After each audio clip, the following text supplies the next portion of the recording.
Welcome to episode 112 of the Grip Strip Podcast, the Pato, Clyde, Mr. 305 edition of the Grip Strip Podcast. My name is Philip Matthew, and I'm here with my co-host, Josh Fine. What's going on, man? Hey, I'm doing great, Phil. It's the month of May officially as of yesterday, and you know what that means. Indianapolis is going to be the centerfold of attention for both of us. We got the GMR Grand Prix coming up, and then the Indy 500 at the end of the month.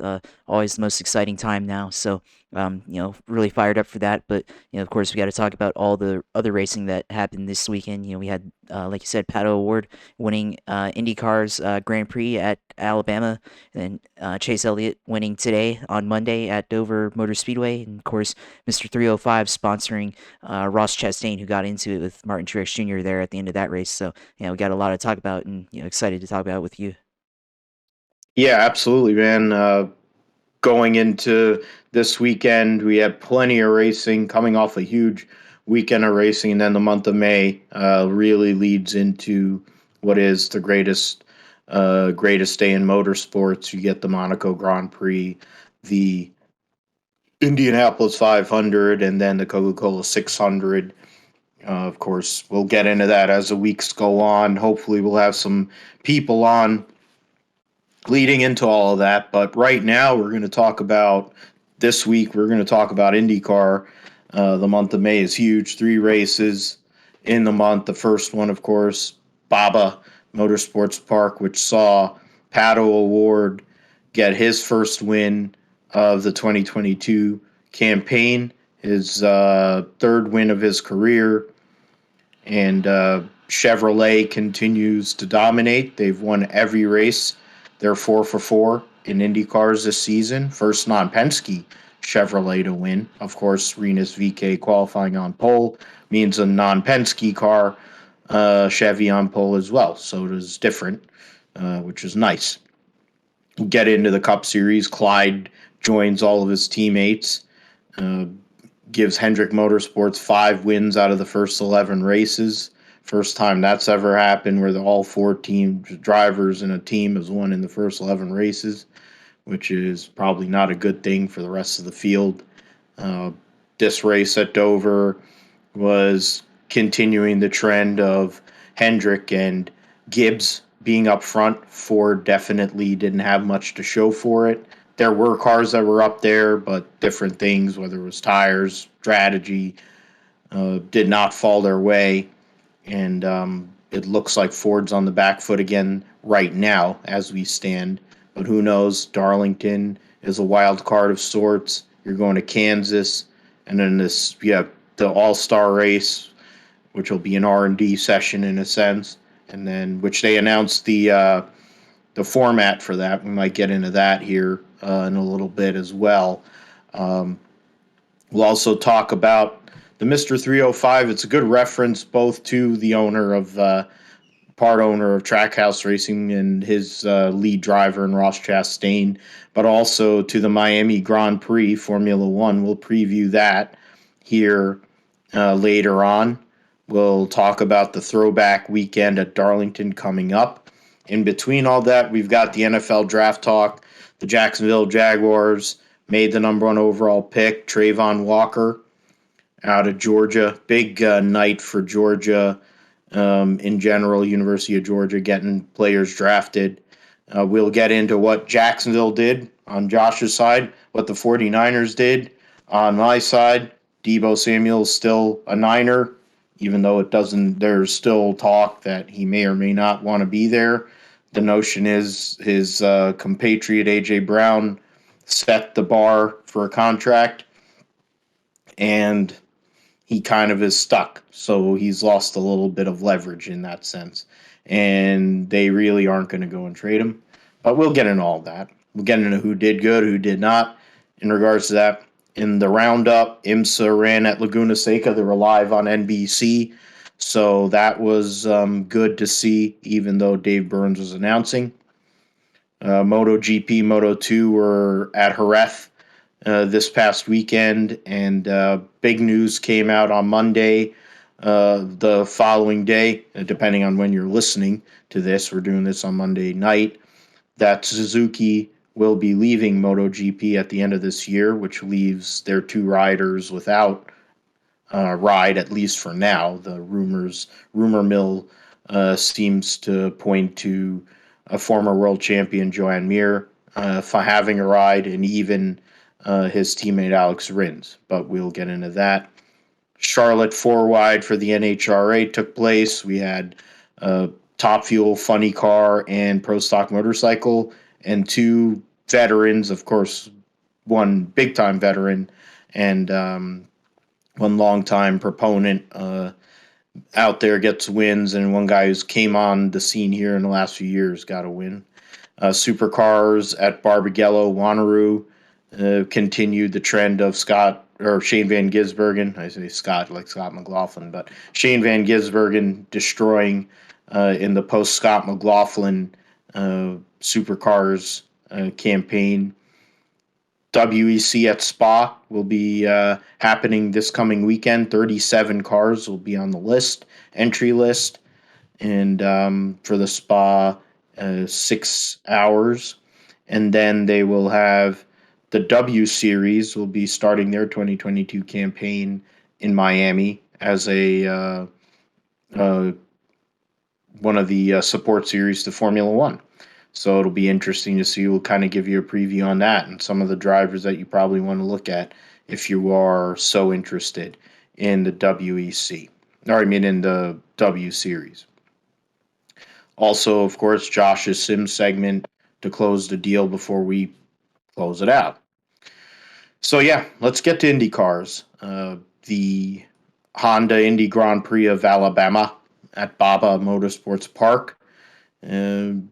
5 lead changes, only 1 caution. It was a pretty straightforward race.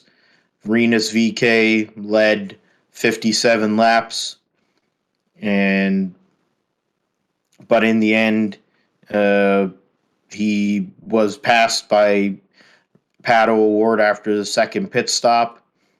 Big move into the hairpin in turn 5, and basically that was the end of it. If you check out my Twitter at Philip G. Matthew, I retweeted that clip that they had on NBC. You had, of course, the great Lee Diffie going and giving a great call at that. And but Pato O'Ward, it's been an interesting year this year. Thinking about what Formula One, and we're talking about guys that may go to Formula One that are coming out of the IndyCar series. Everyone was talking about Colton Herta. Well, you can't forget about Pato O'Ward. He drives for McLaren. And you look at least one driver at McLaren that generally isn't really performing, you would think that he would be a guy that they would look at.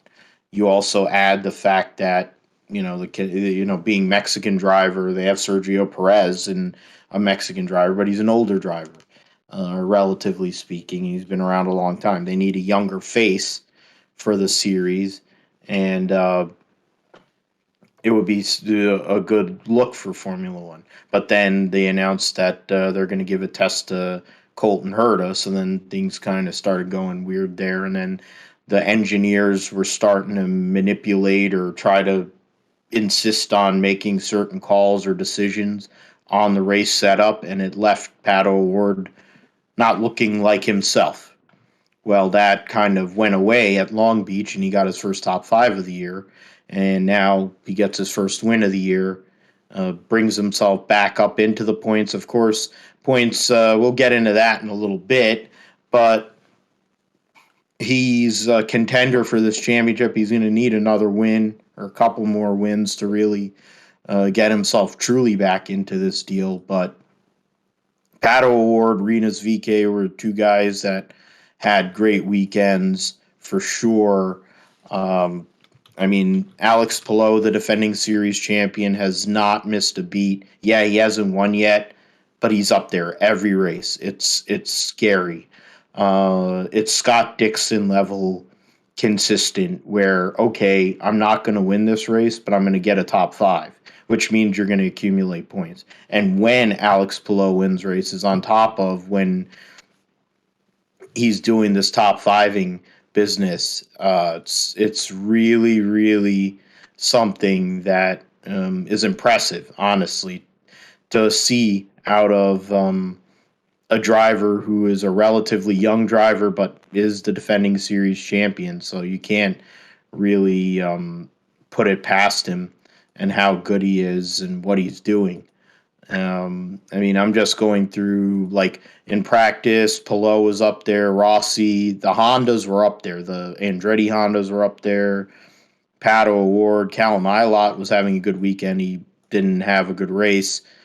Herta, McLaughlin there, you got Grosjean, Palou, Ericsson. So the Ganassi cars and the Andretti cars were up there, but it didn't really work out as well in the race itself. And it's something when you're considering Honda right now, or you're considering the point standings at the moment. It's tough, but Alex Palou is up there doing what he has to do to go and defend his series championship. And trying to go and find information here on this website really sucks, but it's not shocking. It's IndyCar for you. Yeah, so Alex Palou, before we get into this recap and throw to you, Josh, I mean, Alex Palou, after this weekend's race, he finished second. Pato O'Ward won, Rinus Veekay third, Will Power fourth, Scott Dixon fifth, McLaughlin sixth, Grosjean and Green Rehal got into it, and that was interesting. Alexander Rossi and Colton Herta were your top 10. Let's see here. That's basically, Newgarden, multiple time winner at Barber, didn't have the greatest week or greatest weekend. Started 7th, but ended up finishing 14th. Lost some ground there. Marcus Ericsson finished 12th. And then kind of everything after that is your usual suspects out there. Kyle Kirkwood had a rough day, finished a lap down. Jimmy Johnson trying to recover from his injury, wrist injury to before the 500. Ilott, of course, spun out and caused the only caution. So the finish wasn't indicative of how fast he was during the weekend. Started 11th, so he made the fast 12. Outside of that, I mean, you had, so basically that was the end of it. You have, of the top 7 drivers, you have 7 of the top 7 drivers. You had 7 of the top 8 right now, or 7 of the top 9 in the standings. And so, I mean, those are the guys we're going to be looking at. Those are the drivers that, as we get into the Indy Grand Prix, get into the Indianapolis 500, you would venture to say that one of that group is going to be up there trying to win this race, win the Indy 500. I mean, Graham Rahal, Colton Herta are right there 10th, 11th in points, and Pagenaud and Rossi, and even Takuma Sato for that matter. But it's something we will see. So, I mean, Pato O'Ward gets that victory. Big spot. He's taken over. He's gotten up to 5th in points. Alex Palou finishes 2nd and has taken over the points lead by 3 over McLaughlin, by 9 over Josef Newgarden, 10 over Will Power, and 30.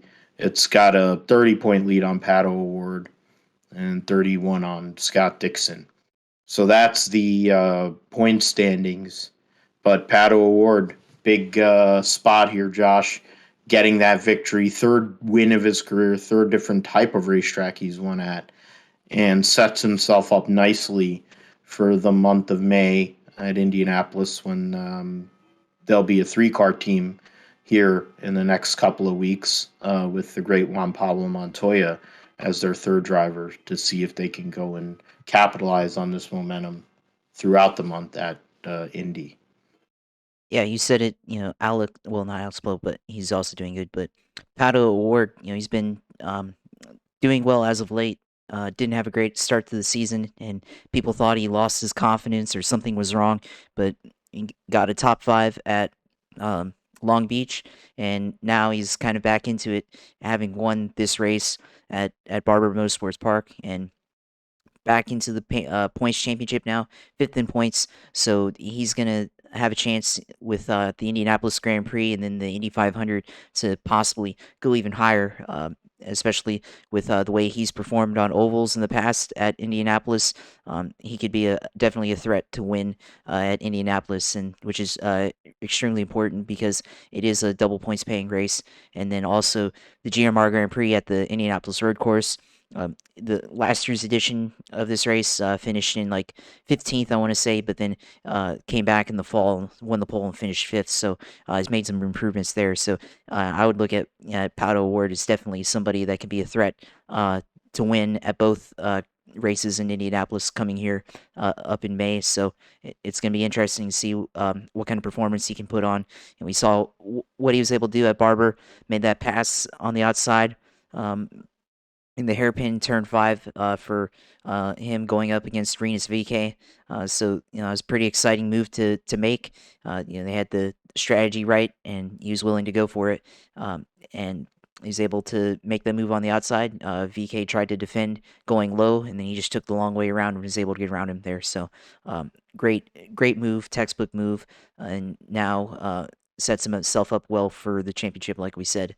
And then you talk about Alex Palou. Well, yeah, even though he hasn't won yet, he's at an average finish of 3.5, and so he's basically been on the podium at every race except for Texas at the oval. So a little bit more improvement on the oval game there, but I think he's set up well for Indianapolis. Remember, he finished second in this race and was right up there battling Elio Castroneves for the win at last year's Indy 500. So he's definitely another guy that you have to watch out for at Indianapolis, especially at the end of the race, and especially with the way that their team has been able to execute the strategy. They haven't been quite the fastest car, I would say, but they've been able to maximize their position in every race. I mean, go back to Long Beach. They weren't up there like initially, but then they were able to overtake Josef Newgarden and Colton Herta in the middle of the race. So, at least until Newgarden was able to get around him later in that race, but he was able to use that strategy to get a podium finish out of that race. So they've they've been able to maximize their position, and it's very reminiscent of what Scott Dixon has been able to do the last few years in IndyCar. Seems like his his talent, his wisdom is beginning to rub off on the number 10 car and the driver. So a lot of balance between both of those drivers at Ganassi there, especially Dixon. I mean, he has been a little quiet this year, but still finished fifth in Barber and still one of the top drivers to beat in Indy cars. Rinus Veekay is not done quite as well as everybody in this group, but certainly he can be a threat. And last year, remember, he won at GMR Grand Prix last year, so this is definitely a race for him coming up to be able to try and win. So expect him to be up there too. Will Power hasn't won yet either, but he's quietly been up there this whole year, getting another top 5 finish. So Penske, between their 3 cars, looks like Scott McLaughlin, Will Power, they've been on it so far this year. Josef Newgarden, of course, finished 14th and lost the points lead, even though he's only 9 points back. So it does show you how quickly things can change in terms of points position, especially in Indy cars. Every week you have to have a good finish in order to keep your points lead, or else it can quickly evaporate. So definitely you have to finish well. So he's used up one of his mulligans here at this race. So we'll have to see what Newgarden can do at the Indianapolis road course, and of course at the Indianapolis 500, which he hasn't won yet in his career. Romain Grosjean made a lot of aggressive moves. Not only he got into it with Graham Rahal at the end of that race, and they got into a little bit of an argument there, but also got into it with his teammate Colton Herta early on in the race and ran him off track, basically. And then, of course, later on, Colton Herta passed him back with, I think, just as much aggression as what Grosjean did to him. So a lot of aggressive driving coming from Andretti, which is a good thing. Makes it exciting to watch. And, Roman's trying to go for it. He's trying to prove himself in IndyCar, and he's trying to get as much as he can out of the car. And if it means being aggressive, so be it. And that's, kind of how he's been since he's been in Formula One back in 2012. if you look at his history and everything. So bringing a lot of aggression to the series that we really really need to see. So those are my thoughts from the Grand Prix. It was a pretty straightforward, like you said, but there's a lot of major storylines that set up each driver for where they could end up being here at the end of the month once we finish the Indianapolis 500 and the GMR Grand Prix. He brought up many great points right there, man. I mean, the part about Rinus Veekay winning the GMR Grand Prix last year is a big one. Getting the pole at Barber at another permanent road course, being able to have that positive momentum. He's right on the cusp there. You brought it up. They're on the next tier. Basically, O'Ward, Dixon, VK, and Romain Grosjean are in their own little mini battle behind the top four, which is Alex Palou and all the Penske guys.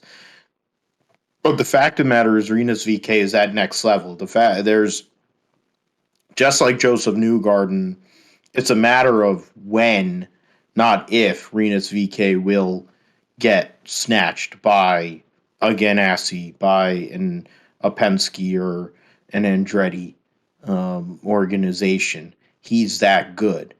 And Ed Carpenter Racing does everything in their power to do well at Indy every time they're there, whether it's on the Indy road course, but especially for the Indianapolis 500. And they usually have some of the fastest vehicles during qualifying.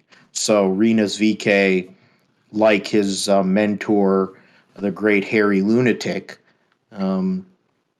he kind of is fearless, especially at certain racetracks, and I think Indianapolis suits his style. And if they give him a good race car, he had a great race car last year for a good part of the race. It could be a big month for him in his career. You brought up Newgarden. I mean, we brought it up previous race. The only thing really missing from his career is that Indy 500. Scott McLaughlin wants it in his second try, Palou in his third try, and finishing so close, getting that so close to it a year ago. Power's a former winner of the race. Pato O'Ward, when you consider him and Colton Hurd, I don't think they're going to be around here for a long, long time. I think eventually one or both of them are not going to be in IndyCar. I think they'll be in Formula One. So, they want that win. But Grosjean driving, doing what he did and pissing off Graham Rahal, it's good for TV. Graham gets to get pissed, and it's good fodder. I would be pissed if I hadn't won a race in 4 years or whatever the hell it's been for Graham.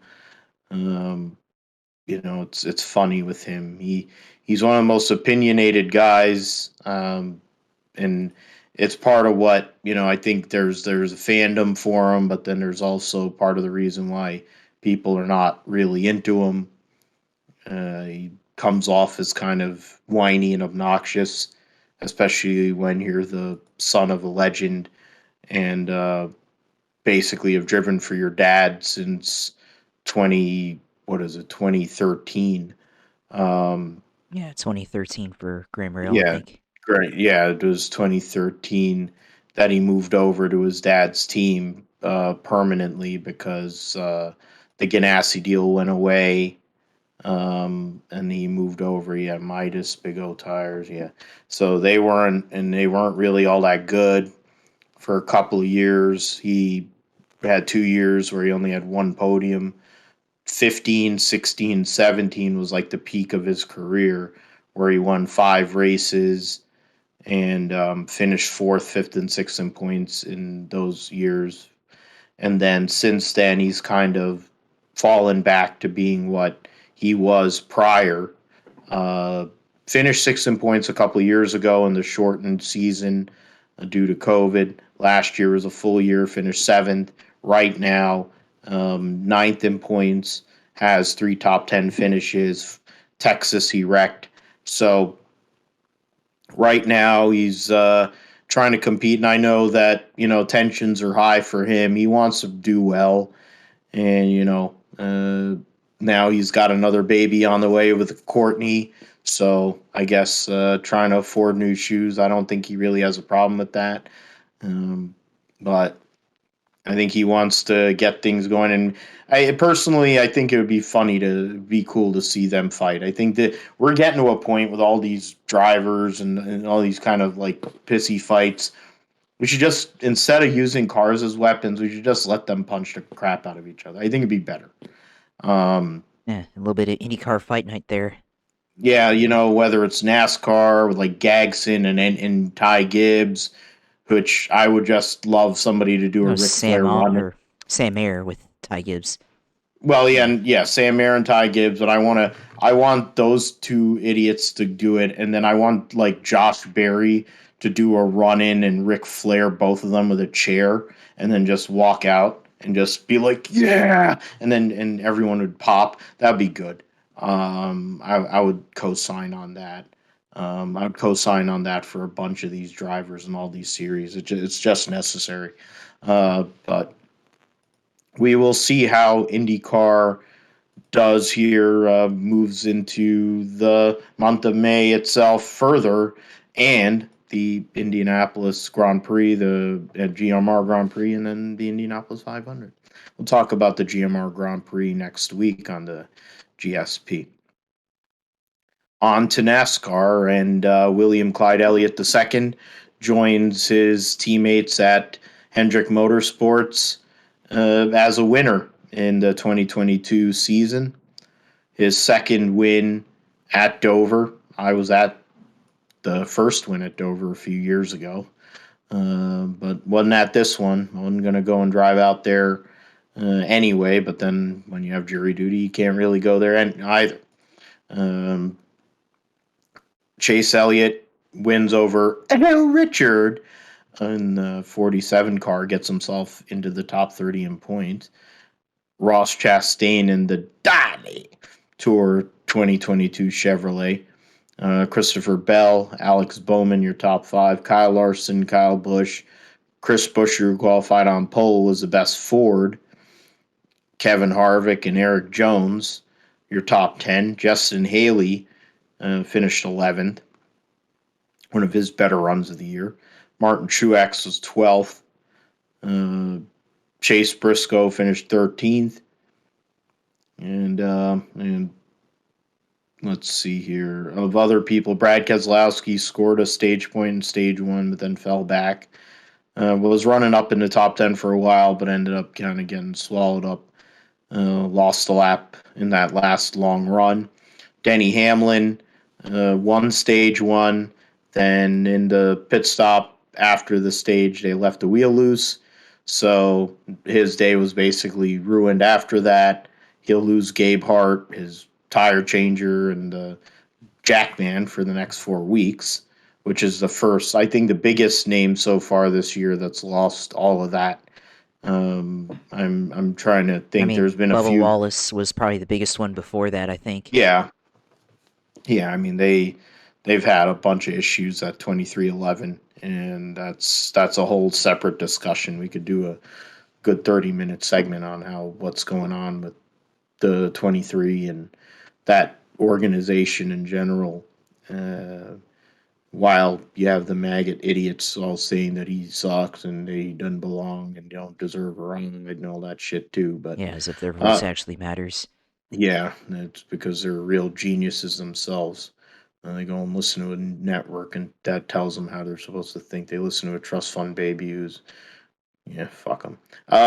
William Byron finished 22nd, had a rough weekend, wrecked his car in practice, so didn't really have the best weekend. Then you have Harrison Burton actually scored a stage points, but finished 24th. Ryan Preece started 13th. Had a really fast race car. I don't think it was indicative. His finish, it wasn't indicative of how good his car was today. And then Ryan Blaney won stage 2 and then I think cut a tire down. So that was part of what ended him. the Penske team finished. Harrison Burton was the best finishing Penske car in 24th, Blaney 26th, Joey Logano 29th, and Austin Cindric finished dead last after a crash and the DVP.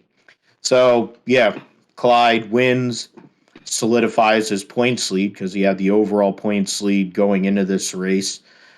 And now he's joined his teammates as a winner in the season. 5 out of the first 11 races have been won by Hendrick Motorsports. I can remember a few years ago when Hendrick Motorsports was on the back foot and they weren't as competitive as they had been for decades on end. And people may have said that the new car could have given some other teams an opportunity to catch up. That's happened in the sense of, I think, Trackhouse, RCR to a sense. I think even you could look at Colleague. So the two of the newest teams in the sport have really benefited from it. And then RCR, I think, as well. But they're all Chevy teams. But in the end of the day, the two biggest teams right now that have been the case for the last few years, Hendrick and Gibbs, dominated. The last few weeks has followed that trend. The dirt was the exception, but Hendrick and Gibbs basically doing what they've been doing for a while, and Clyde starting his campaign for a second championship to do something even his dad didn't do in the Cup Series. As we move to the Throwback weekend when his dad's actually going to be announcing. So that'll be the thing of it is. So they'll be able to get to hear about Bill Elliott calling races. So that'll be great. Yeah, definitely. A lot of things he said there, and you talk about the teams dominating. I mean, I think with Chevy in general, they've kind of figured out how to work together between and collaborate between all their major teams. Between now Colleague Racing and not Gibbs, but Hendrick and RCR and Trackhouse. Trackhouse too. Yeah, which formerly one half of that team was formerly CGR. So definitely all the collaboration seems to be coming to a head now, up to the forefront, and you're able to see what the result of that is this year. So they definitely figured it out. Ford, I think they had kind of that idea a few years ago, and now it seems like they kind of gotten behind the curve for whatever reason. But they're clearly behind, and then Toyota somehow still, they were kind of in flux as well. I mean, half of Joe Gibbs Racing was doing well, and then the other half of Joe Gibbs Racing wasn't doing so much. With the 18 and the 20, probably the last couple of years haven't been really great, but then the 11 and the 19 have been kind of on point so far. Now it's starting to kind of flip around, but I mean, they've all been kind of up there with the Chevys as well this year. But with Chase Elliott now winning, we only have 7 spots left in this playoffs for people to get qualify for a spot, and a lot of good names still haven't won yet. You have Ryan Blaney, Martin Truex Jr., Joey Logano, Chris Bell, Kevin Harvick, who hasn't won in a long time. Still out there. I mean, even guys that have been performing well and would make it in on points like Tyler Reddick. I mean, I'll throw in Austin Dillon as well. I mean, the same organization, Daniel Suarez, Kurt Busch. So a lot of good names still out there that haven't won yet, and that could potentially win by the end of this year, or by the end of the regular season, and fill up those 7 spots. And I mean, I see probably 6 of those spots could be filled up. Before the end of the year, and we have the regular season, and then a fight on points for the last spot to get in. That's kind of what I'm thinking right now is going to happen. But we'll see. I mean, I think got to see some more of these teams fight for wins. I mean, of course, right now Chevy's dominating, so especially the Fords, they've got to get it together and figure out a way to bring cars that can be there at the end of these races. But as far as Dover itself, I mean, a lot of wrecks, a lot of cautions, definitely things that happened throughout the race. Whether it was contact from other cars and getting into crashes. You saw Kurt Busch get tight in the middle of turn 2 and get wrecked by AJ Allmendinger. Nothing Allmendinger could do, but definitely you know, another incident for the 45 car now has 4 finishes. The last couple of races where he finished poorly. So definitely not a good sign for that team. A lot of spins. Kyle Larson spun in the middle of the race, coming off of turn 4. Denny Hamlin got into it with Cody Ware. Couldn't avoid him there. Who actually with Hamlin, I think he probably had the best car of the field.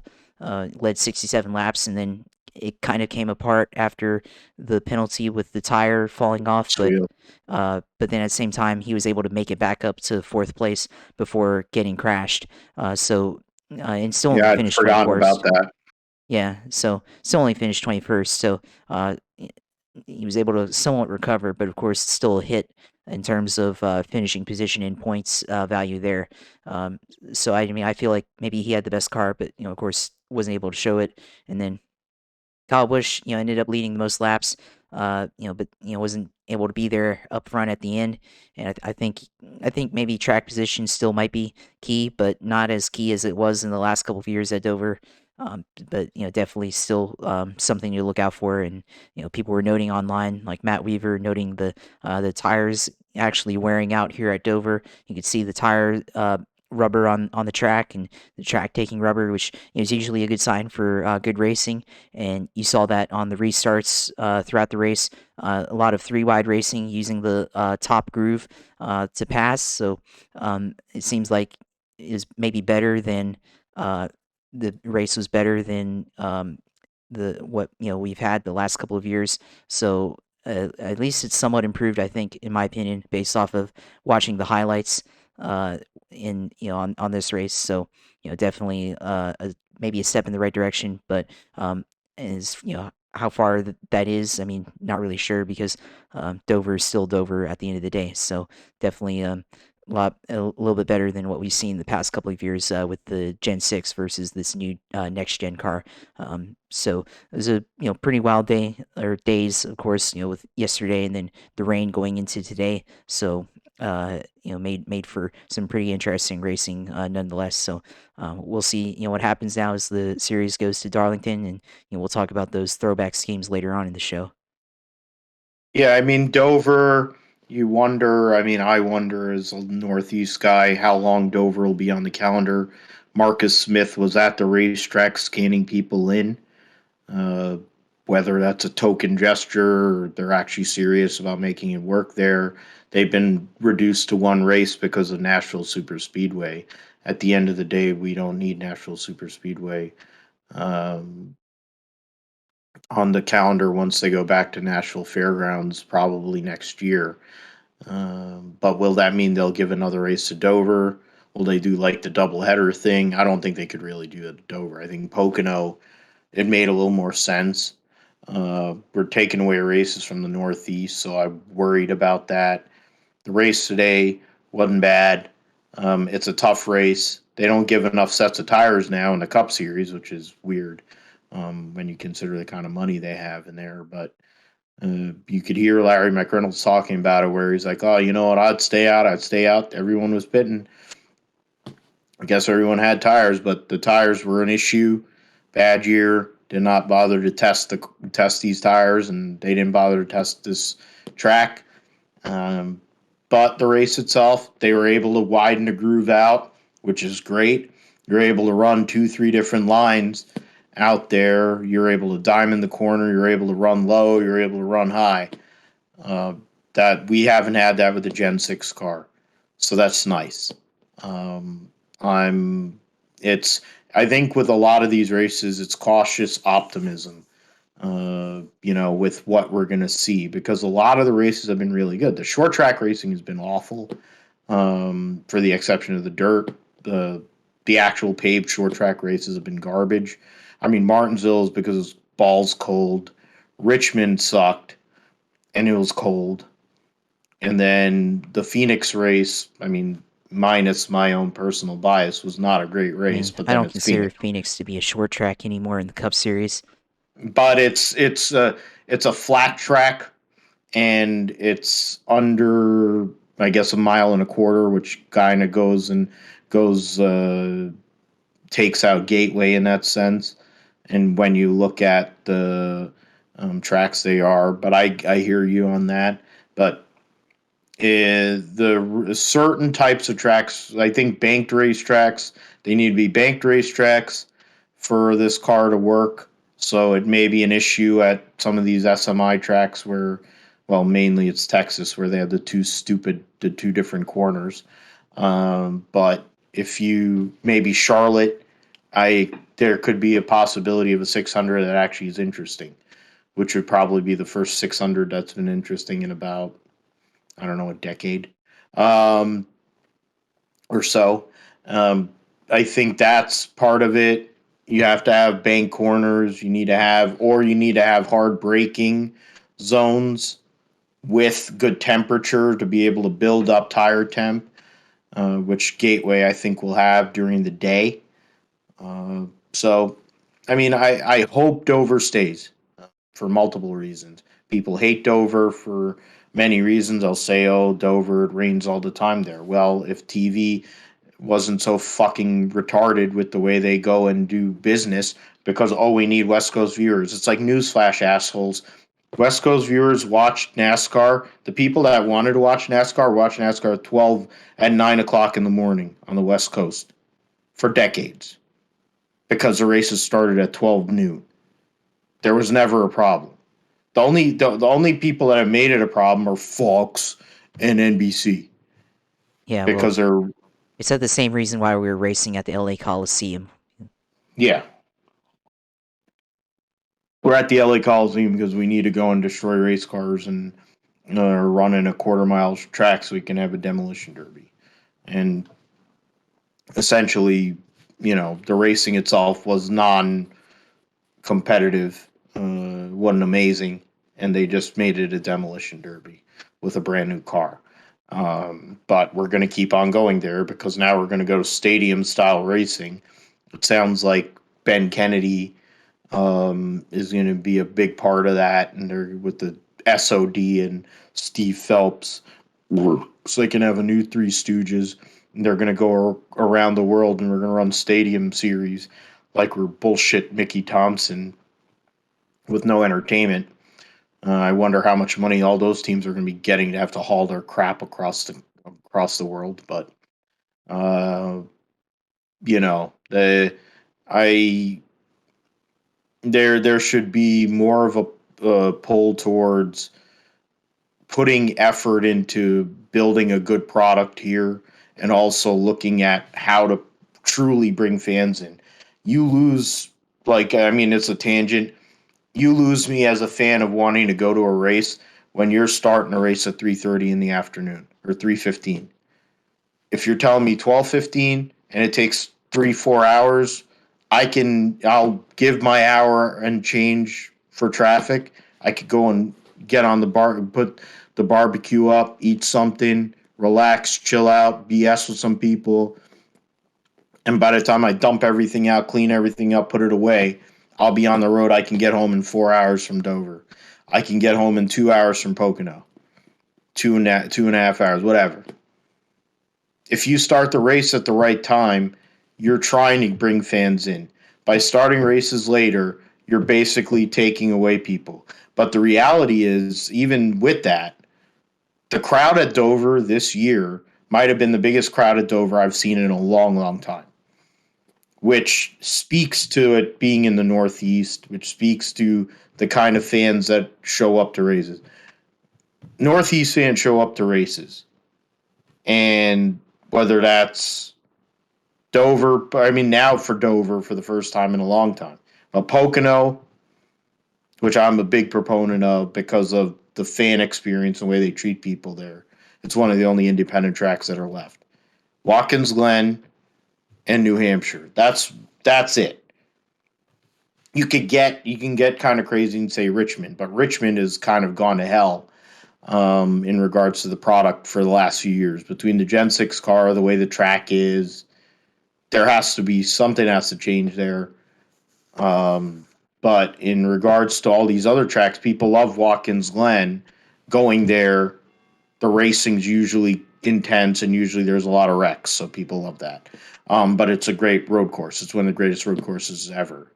New Hampshire now they only have 1 day to get there. They're also in 1 day track, but they the same as SMI. They try their best. I guess they do a decent job of marketing it. They probably need to remove more stands, but that's a difficult track. But they start the race too late. Last year's race is a perfect example. They started it so late they drove right into rain to where they wrecked the top 2 cars in the race because of the rain. And then the race was ended due to darkness because of the same stupidity. You need to start these races earlier, especially if there's no lights at the racetrack. I don't give a fuck what these idiot people that run these networks think. I mean, that's the reason why I have this show, and I'm not one of them. But the point is, you need if the track doesn't have lights, you should be starting a race at 1:00, 1:30. The NASCAR is not competing with baseball or not competing with anybody right now. Start the race at a reasonable hour. Let the fans show up, do their thing, take the weather out. To be fair, Phil Spain, multiple guest here on the show, was at the track. It was sunny at the racetrack for 3 hours before they started the damn race. They could have had half of the race done without the stupidity of the stage cautions and the whole shit that all the other gimmicks they had. They could have had half the race done. They could have been out of there on yesterday. But it's NASCAR and it's a TV. That's the only reason why they're there on Monday afternoon, and they screw a good amount of the crowd from coming back. They screw people who couldn't sit here to watch it.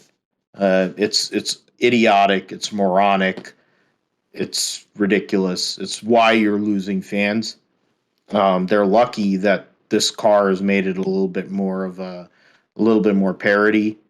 And you have some guys like Ross Chastain that are interesting characters because you're doing the same shit that you've been doing for years and putting people off by doing what you're doing right now. With that, Elliott points leads 50 over Ryan Blaney, so that's huge in this points format. Basically, he's got a race lead on Ryan Blaney, 65-point lead on William Byron and Kyle Busch, 69-point lead on Alex Bowman in 5th. So 3 Hendrick cars in the top 5. Ross Chastain is 80 points out in 6th, but of course he has 2 wins. And second most playoff points. Truex is 7th, Larson 8th. Those are all drivers within 83 points of the lead. Joey Logano's in his own world, 102 points back. Christopher Bell, Eric Almirola, Kevin Harvick, Chase Briscoe are all in a little battle of themselves. Amongst that group, of course, Chase is the only one that has won. And then Eric Jones, Austin Dillon, Tyler Reddick, your 16. Top 16 in points, but right now, Austin Cindric and Denny Hamlin would bump the 2 RCR guys out of the playoff. Reddick, we can get into whether he should have won at Bristol and all that. Right now, the 2311 drivers are 20th and 21st, and their car owner or part owner is 23rd in points. And the only reason he's in the playoff is because he won at Richmond. That's something to look at. When you look at the other Gibbs cars are 4th, 7th, and 10th in points. It's been a rough year for Denny Hamlin, for sure. Something we have to look at, especially going to one of his better racetracks at Darlington here. Darlington and Kansas, 2 of his better racetracks in the next couple of weeks. In the Xfinity Series, it was a Junior Motorsports benefit. Josh Berry gets the win, so that was cool. It was good for the world. The A Game 200 sees Josh Berry get his first win at Dover. Led 55 laps, last 55 laps. of the race. Justin Allgaier dominated, really. Won one stage, finished second the other. Sam Mayer won the first stage. So it was an RCR benefit. Junior motorsports cars. 4 junior motorsports cars in the top 5. Barry, Allgaier, Gibbs, Gagson, Mayer, your top 5. AJ Allmendinger, 6th. Brandon Jones, 7th. Sheldon Creed, 8th. Herbst, 9th. Ryan Sieg, 10th, driving the race sponsor's car. Hamrick scored stage points in the second stage, only finished 11th. Austin Hill, stage points in stage 2, finished 14th. And then John Hunter Nemechek scored stage points in stage 1, but had issues, crashed, and had to park because of brake issues. The other car that had a brutal day, Rajah Caruth, qualified 15th, driving for Alpha Prime, spun out, hit the wall, and ended up finishing dead last, but qualified 15th. Great pace. He's the ARCA points leader right now, so somebody to look at as we go along. But as it stands, I mean, you had 3 guys that led the majority of the race. Bruckshot Jones, Allgaier, of course, led the most laps, and Barry led the last 55 laps. Him and Justin Allgaier were getting into it a little bit, giving a little bit of argy-bargy to each other, as Calvin Fish would like to say, before you even get to the GSP Roundup. But Josh Berry gets his first win of the year, Josh. And then, prevents the DBC car from winning, which I think would have been insufferable, to be fair, if that car had won, because then we'd have to hear Spotter Brett and TJ Majors. Brett Griffin talk about how great he is, and I mean, Freddie's drunk all the time, so it's whatever. I mean, TJ has no personality. It seems like he has no pulse most of the time, unless it's a super speedway. And then that's probably why Dale Jr. yelled at him all the time. And then you have Freddie, him and Bubba are like a married couple, so they yell. They just have this they argue with each other all the time. And then you add the fact that the 2311 team is a cluster right now.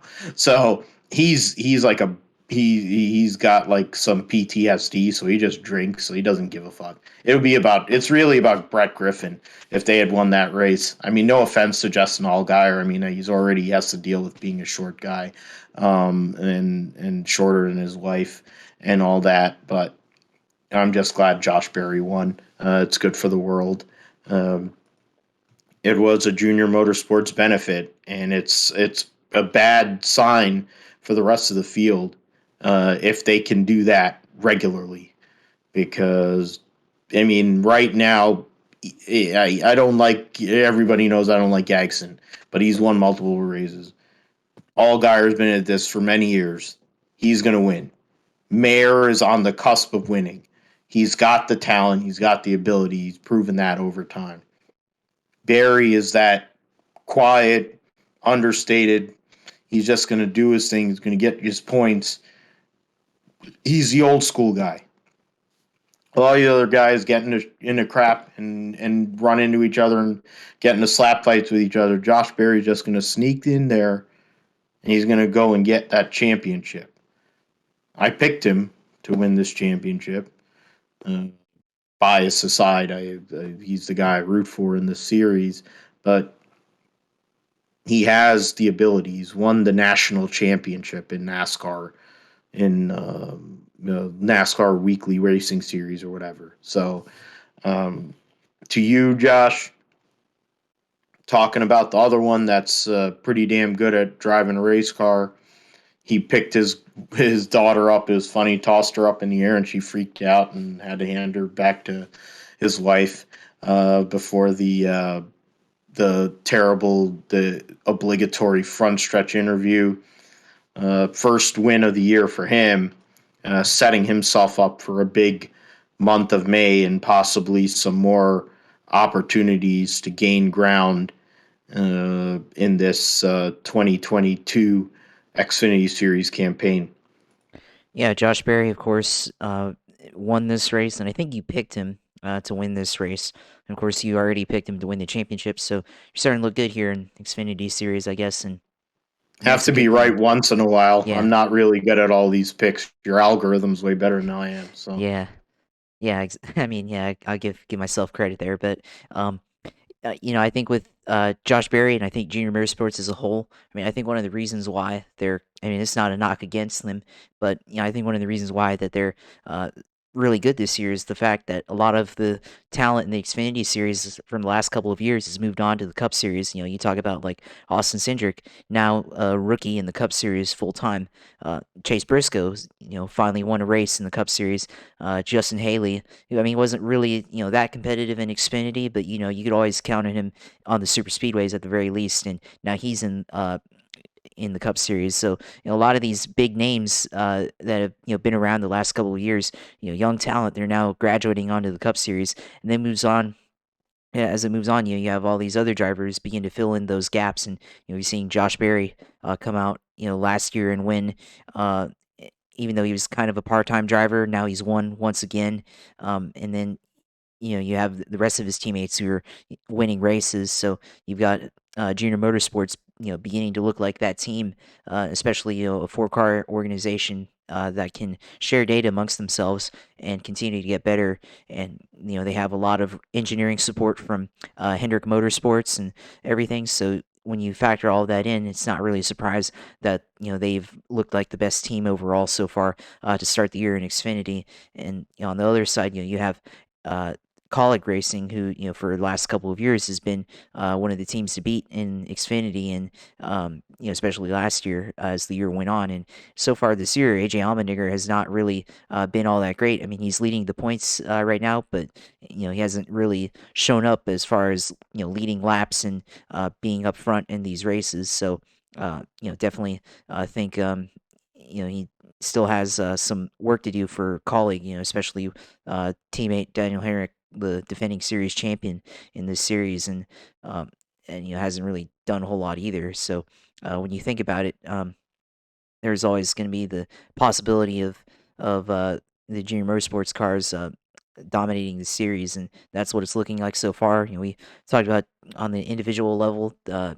Ty Gibbs, he's been the most successful driver so far this year, but you can only go so far with him because Joe Gibbs, they only have a couple of cars to rely on in this series. Brandon Jones not really the best driver, even though he's starting to come into his own in this series, but he's going to probably end up being a lifer in this series, just like Justin Allgaier. So there's some limitations there, maybe with Toyota, but Junior Motorsports they starting to figure it out here this year in Xfinity, and we could see a Junior Motorsports car go out and win the championship for the first time in a couple years. With back I think Tyler Reddick back in 2018 or 2017 leading winning the championship for Dale Jr. in this organization. So they've begun to figure it out. So we'll see as we go on the rest of this month. We'll see how they do at Darlington. They've been pretty good, especially the 7 been pretty good at Darlington Raceway. So we'll see as a team how they do going into next week as they have all their throwback cars on the track. yeah, and I mean Junior Motorsports. There was a time when they'd win the Xfinity Championship every year. The 9 car with Dave Ellens, whether it was Clyde, uh, you had William Byron and Tyler Reddick all won championships. It's part of the reason why I don't get what the big deal is with Noah Gragson. Um, when you consider all those guys won championships and Clyde finished in the final 4 the second year as he was preparing to take over for Jeff Gordon. So it's part of the reason why Dave Ellens is the 43 crew chief and why that team, albeit helped with a big assist from Maury Gallagher and GMS, has taken a major step forward. It goes back to Josh's point with the whole Chevy collaboration too, and why Eric Jones, it sounds like, might be signing back with that team. They definitely need an upgrade in the other car, but in regards to the 43 car, they have the right combination there. And Dave Ellens is winning races there and stuff. So now I forget who they hired in the with the 9 team to take over as a crew chief. Bringing it up here, just give me a second. Luke Lambert. Yeah, so Luke Lambert, guy who's been in the Cup Series, finished second in points, and he's with Gagson, and it seems like that's a good combination. Maybe it's a better combination than Ellens and him. Might be something in regards to the points standings. They got 3 of the top 7 or 4 of the top 7. You have the 2 Gibbs cars, as Josh mentioned, and then AJ Allmendinger has been the most consistent driver of the season. He has a 43-point lead, so essentially a full race. We're getting to that point. Full race lead on Gibbs and Gagson, and they have 6 wins so far amongst that group in 10 starts, and 9 of the 10 have been won by Xfinity regulars. The exception, of course, was what's his name, Cold Custard in the driving the 08 car for SS Greenlight. The only highlight of his year. It's been a pretty ugly year for him. And I mean, right now, you got those guys. Sam Mayer, Ryan Sieg is 8th in points. He's 10 points behind Sam Mayer and 10 points ahead of Riley Herbst. They're both Stewart-Haas. They get equipment from Stewart-Haas Racing, and then Riley Herbst, of course, is a Stewart-Haas Racing driver. And Landon Castle, Daniel Hamrick are the last 2 cars in the cutoff right now in the top 12. Hamrick, the defending series champions, won 2 stages. Both were at Daytona. He struggled in the Xfinity car relative to what he's done in a Cup car. AJ Allmendinger's looked great in the Cup car most of the weeks that he's been in that car too. So it kind of tells you maybe Colleague Racing is putting a lot more energy into the Cup effort than they are the Xfinity side, and it might be hurting them overall. Might be something to look at as we get into the summer months as well, if both Landon Castle and Daniel Hamrick are on that cutoff and are struggling. But both of them are up there. The cars that are outside of the cutoff, you have the drivers for Hour, the 3 Hour Motorsports cars, Brandon Brown, Sheldon Creed for RCR as a rookie. Those are the ones that I think, those are really, you get past that, it's really those 5. Alex LeBay hasn't run every race. He's not going to get a waiver, so he's out. Myatt Snyder is going to need a miracle. Jeremy Clements, essentially, it's the same kind of thing. Jeremy Clements would have to pull one out of his ass to make the playoffs. Same way as Myatt Snyder did at Homestead last year. He was completely non-existent otherwise.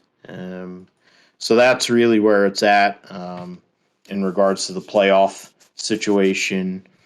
I mean, look at Joe Graff Jr. He's somehow or another 22nd. He's behind J.J. Haley in the MBM team. But of course, the MBM team does it with like a third of the funding that he has. And he's doing it in the same car that Cole Custer won in. And, well, his teammate usually is, what's his name? David Starr, who's like 186 years old. I don't even think he can see anymore because he brings out a caution every race. Same as usually Joe Graff Jr. It's a waste of equipment. It's a shame the Fords are just like non-existent in NASCAR altogether. And they're not existent in NHRA too. So I don't know where the hell Ford does anything. It's pretty weak. If you hate Ford, then I guess it's a great time for you. If you're rooting for Ford because you really don't have any other choice, in some ways, I mean, I'm a Ford guy, but I'm a Mopar guy too. I don't have a choice. It sucks. But we'll look into what happens there at Darlington. We'll talk about that here shortly. The Mahindra Roxor 200 at Darlington amongst the NASCAR triple header weekend coming at Darlington Raceway. Let's get into some foosball. We have 9 teams in the Fall Brawl League. Gonna have 10. So gotta see about some changes we might make to the scoring and standings, but we have to see if Josh will be a homer and draft Trayvon Walker at some point during the fantasy draft, since he's the number 1 overall pick. Jacksonville Jaguars, Trent Baalke did his thing, picking the athlete, picking the guy who might have more potential instead of the one that might be the given, the so-called like sure thing. There was a comparison to this pick back 11 years ago, and the 49ers picked Aldon Smith, and there were some guys they passed over that are still in the league or like legitimately great players. And Aldon Smith, to be fair, for the first 2 years of his career, was insane. And then he started doing drugs. That's the same kind of thing here, passing on Aiden Hutchinson. I mean, to be fair, the Jacksonville Jaguars, when they were good here 5 years ago, had the best defensive line in the NFL, I think. You had one of the best defenses, period. And you almost made the Super Bowl with Blake Bortles as your quarterback. Yeah, man, my haters. Which would have been akin to what Chicago did with Rex Grossman, or Baltimore with Trent Dilfer, or Tampa with Brad Johnson. The level of suck is high. But you were right there, got to New England. You lost to the GOAT, both the greatest player of all time and the greatest coach of all time. And since then, it's been a rough period. But I think the turnaround is coming along here for you guys, and it was a big weekend for you in the NFL draft. What did you think of what your team did, and what Doug Peterson is going to have to work with here in his first season at the helm of the Jacksonville Jaguars? Well, I mean, first off, you talk about me in the Fall Brawl League being a homer and picking up Trayvon Walker. We'll have to see. I think maybe could see him as a waiver wire pickup later in the year, but we'll see. I mean, it depends on what he looks like in training camp and preseason. But that's pretty mighty to pick him in the draft when there are plenty of other guys just like him. But I mean, we'll see. And then second of all, already putting me back into my feels there with talking about the AFC Championship game, which now is almost 5 years ago, and already seems like a long time ago, even though it seems like it was only yesterday and everything. But now this draft, we got It's been like 30. It's getting to 30 years, 28 years since the Niners won. 28 years since the Niners won the Super Bowl. So yeah, I mean, you can but tell me about that. you guys had playoff runs and everything the last couple of years, so at least Playoff you're runs don't matter when you're a 49er fan. well, you used I to be a don't care. Jets fan, so I mean, Well, whatever. I mean that's because of the local thing, to be fair. And Chad Pennington, Herman Edwards, they did some good work. It wasn't meant to be. We had Vinny Testaverde get the Jets to the AFC Championship game in '98 against the great Denver Broncos, and the horse face lunatic that is John Elway and Terrell Davis, and there was no way they were going to beat him. And then Bill Parcells' fat ass quit because he had to go to the buffet, and didn't want to do the job, and then basically sabotaged the Jets like he's sabotaged so many places in his career. But all right, I'll let you go on. No, I mean, it's fine, but As far as this draft goes, I mean, like you said, drafting Trayvon Walker overall number one, even though he wasn't maybe the best, I wouldn't say the best fit, but he definitely didn't have the same type of resume that Aiden Hutchinson had. But I mean, with Aiden Hutchinson, I mean, yeah, he maybe was the best overall player based on the resume and the stats and everything. Maybe he just doesn't, have the same type of, uh, I guess, animal player type traits in him like Trayvon Walker. I mean that, of course, in a good way, being a beast on the field and everything. But yeah, I think Trayvon Walker has a lot more potential than Aiden Hutchinson, and you can um, kind of see that in the Jags thinking they definitely are projecting him to be a really good player at the NFL level compared to what he did in college, and so it's definitely a projection there.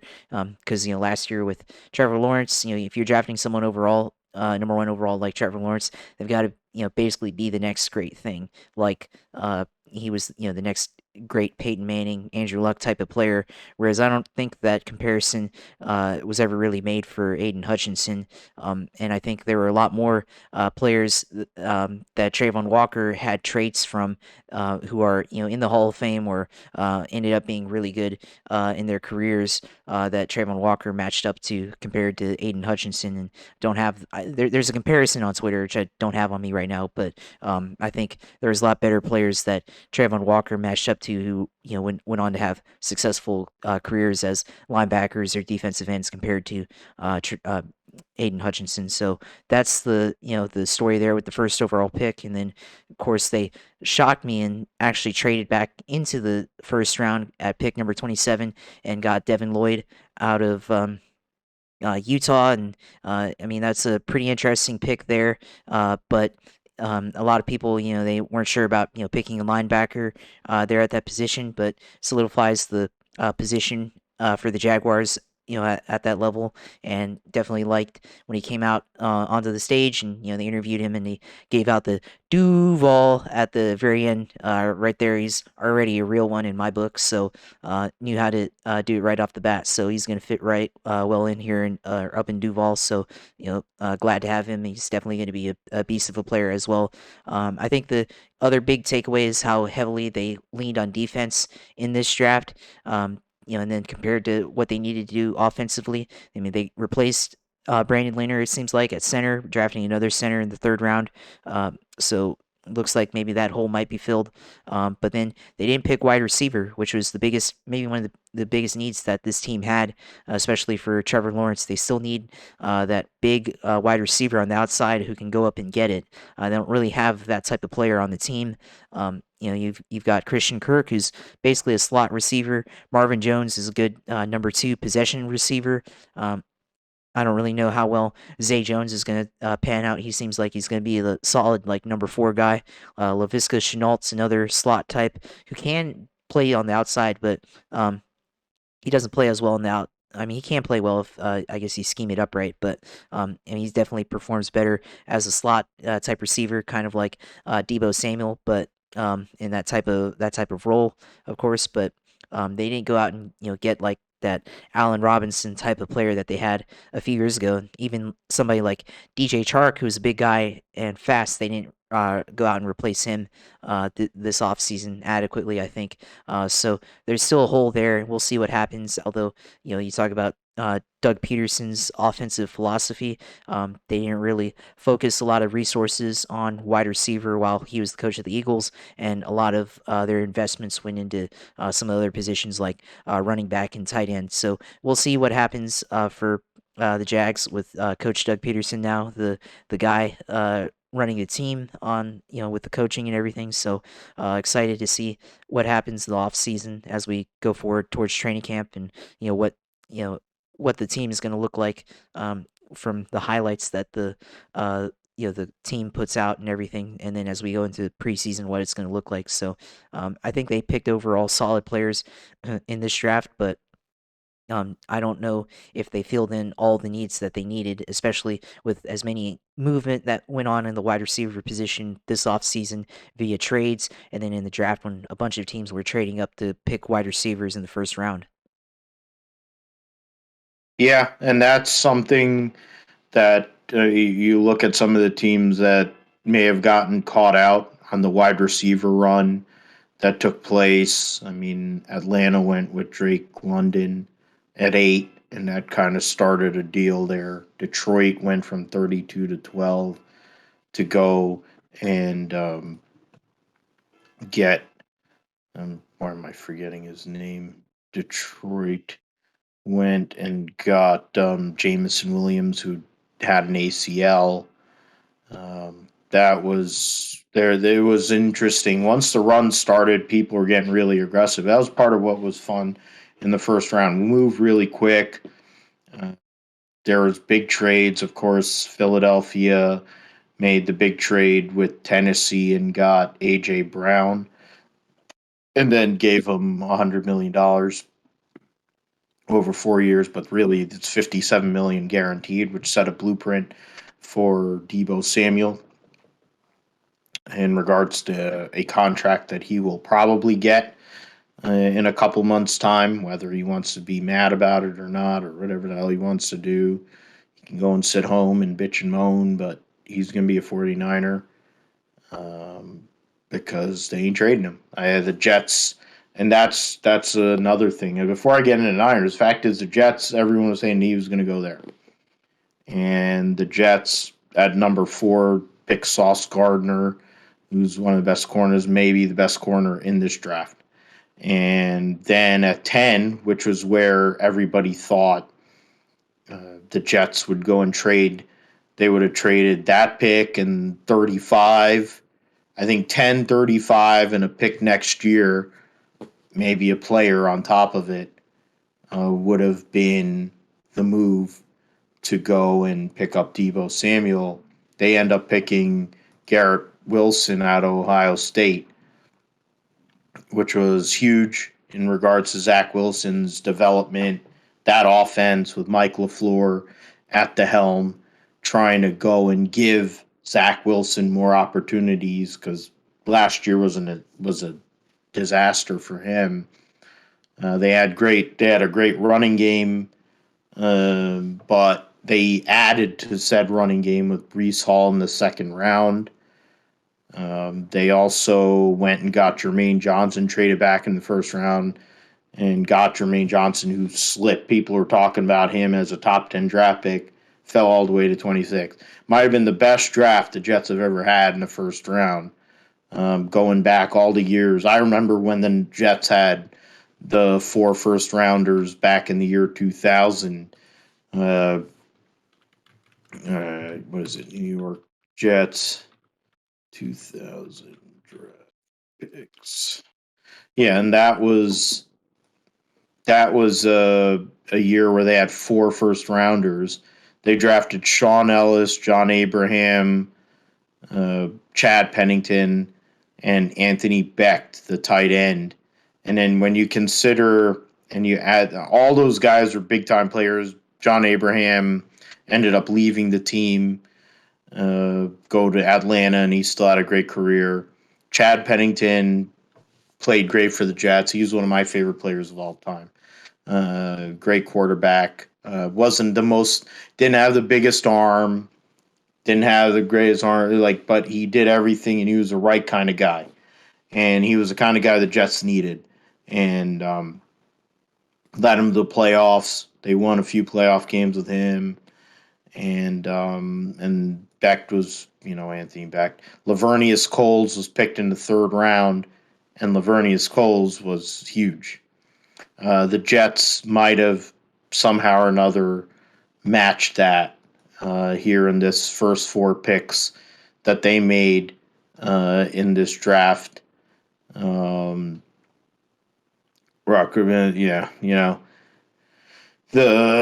The Mitchell swing tackle. Yeah, so I mean, the fact of the matter is, Joe Douglas, if there's one GM that probably won this draft, is Joe Douglas. And the pressure's on Bob Saleh and that team to go and put something together in a very difficult division, because Miami has improved in a lot of ways with getting Tyreek Hill and some of their free agent signings. Buffalo is the top team in that division. New England's New England. The draft, they don't really, when they draft, you don't know what the hell they're doing, but they usually are thinking like a step or two ahead. That might end up being way better than what it looks like on paper because all the people that are prognosticators say one thing and New England goes the other way. It's part of the reason why they won all those Super Bowls. But really, it's in part because of Tom Brady. But, Buffalo did a good job, too, in the draft. Got a corner to hit a need there. Giants also had a great draft, had 2 first-rounders, and drafted Kayvon Thibodeau and Evan Neal 5 and 7. Hit 2 massive needs. My previous job, the lead PT person, she's like the biggest Giants fan I've ever met. She goes and says, we better draft a edge rusher at 1 pick, and we better get a tackle. They did it. Joe Shane, along with what's his face, I'm forgetting the head coach of the Giants, but the old Buffalo Bills offensive coordinator, but they have solid guys that are going to compete and are going to be in the lineup immediately. Giants have not been a factor for a long time. And Daboll, there you go, Brian Daboll. They haven't been a factor in a long time. Neither New York team's been a factor for a long time. They will be this year, and especially for the Giants' sake, in a division that is pretty weak relative to others, especially in the AFC. They could compete for a playoff spot. Philly, of course, getting A.J. Brown, getting some other pieces they got, they're going to be tough. Washington's probably not going to do anything. Dallas, fuck Dallas. The Niners draft, their first-round draft pick was Trey Lance. So we'll see what happens this year. I'm cautiously optimistic about what they're going to do. I think their offense is going to look a lot better this year with him. Now, whether Deebo Samuel wants to buy in on that or not, I don't know. Deebo Samuel is one of the most dynamic players in the league. He's an all-pro. If he wants to be an all-pro, he can be an all-pro with the 49ers. I'm not so sure he'd be an all-pro at most other places in the NFL. And I think if he really wants to, if he's really honest about it, fact is Trey Lance gives him a better chance to be an all-pro for a longer period of time. And they won't have to run him a lot because whether it's Elijah Mitchell, they wasted a third-rounder on a running back. They have Trey Sermon. They have this guy, that guy, and the other at running back. You have Juice back there, the fullback. He won't have to run. I don't think Deebo Samuel. Him and Ayuk are going to be out there. They got some help on the outside with Danny Gray out of SMU. They got offensive line. They focused on offensive line because it's been a spot of weakness. Cornerback, got a couple corners, and got an edge in Drake Jackson and defensive tackle and Kalia Davis. So it's depth, a lot of solidifying spots of need. Maybe they could have looked at safety, but they didn't decide to do that. Center, with the flexibility of the couple of offensive linemen they have there, if Alex Mack decides to quit, they might have a replacement there along with Daniel Brunskill, who's already on the roster. But it's all to be determined. I think as we go along in the next couple of months, both Magaboy, Nick Bosa, and Deebo will get re-upped for long-term contracts, which would be the second year in a row that 2 of their homegrown guys got broke off. GK got broke off last year, Fred Warner, and those are two of the leaders of the team. And then you're going to break off probably the two best players on the team the following year. That's the way to do it. Keep them in house. Go and manage their salary cap situation. Parag Maroth, that's why he's there. Go and keep the cap reasonable while you have Trey Lance for another 3 years of control, 4 years of control on a small contract. Build a team around him. Give him the chance to go and get the Lombardi and become an OG. Join the likes of Montana and Young as Super Bowl champion winning quarterbacks for the 49ers. Get a chance that Colin Kaepernick didn't get because, the NFL did him how he did him. But Mark Davis said he would love to have him at the Raiders, so that might be interesting since they don't really have a backup quarterback behind Derek Carr. We'll see if that comes off. Okay. We went into the NFL draft. So let's go and do some roundup talk. GSP Roundup was starts with the IMSA race at Laguna Seca, which saw the Acura team, the Acura duo, the two Acuras, Ricky Taylor, Philippe Albuquerque, win for Konica Minolta, Wayne Taylor Racing. Ricky Taylor's been great at Laguna Seca over the years. Defeat Oliver Jarvis, Tom Bloomquist in the sister Meyershank Racing Acura by just over a second. The third place finisher is defending series champion Pippo Durrani and his new teammate Tristan Nunez. And then fourth place was the 5 JDC Miller Cadillac of Tristan Vautier, Richard Westbrook. The 0-2 of Earl Bamba and Alex Lynn finished a lap down in fifth overall. The winners of the LMP2 were John Frano, Louis Delatraz in the Tower Motorsport Orica over Dwight Merriman and Ryan DL Aero Motorsport, Hendrick Henman and Juan Pablo Montoya were round out the podium in the LMP2 category. GTD Pro saw Matt Campbell and Matthew Jaminet for the Pfaff Motorsports Plaid Porsche win over Jack Hawksworth, Ben Barnacote for Vassar Sullivan Lexus, and then Connor D. Filippi, John Edwards for the BMW M Team RLL, BMW M4. The Antonio Garcia Jordan Taylor car finished fourth for GTD Pro. And then in GTD AM, Ryan Hardwick, Jan Halen, the winners of that class. So Porsche's win in both GTD categories and then the Acura in DPI. Robert McGinnis, Jeff Westphal, second in the Carbon Lamborghini.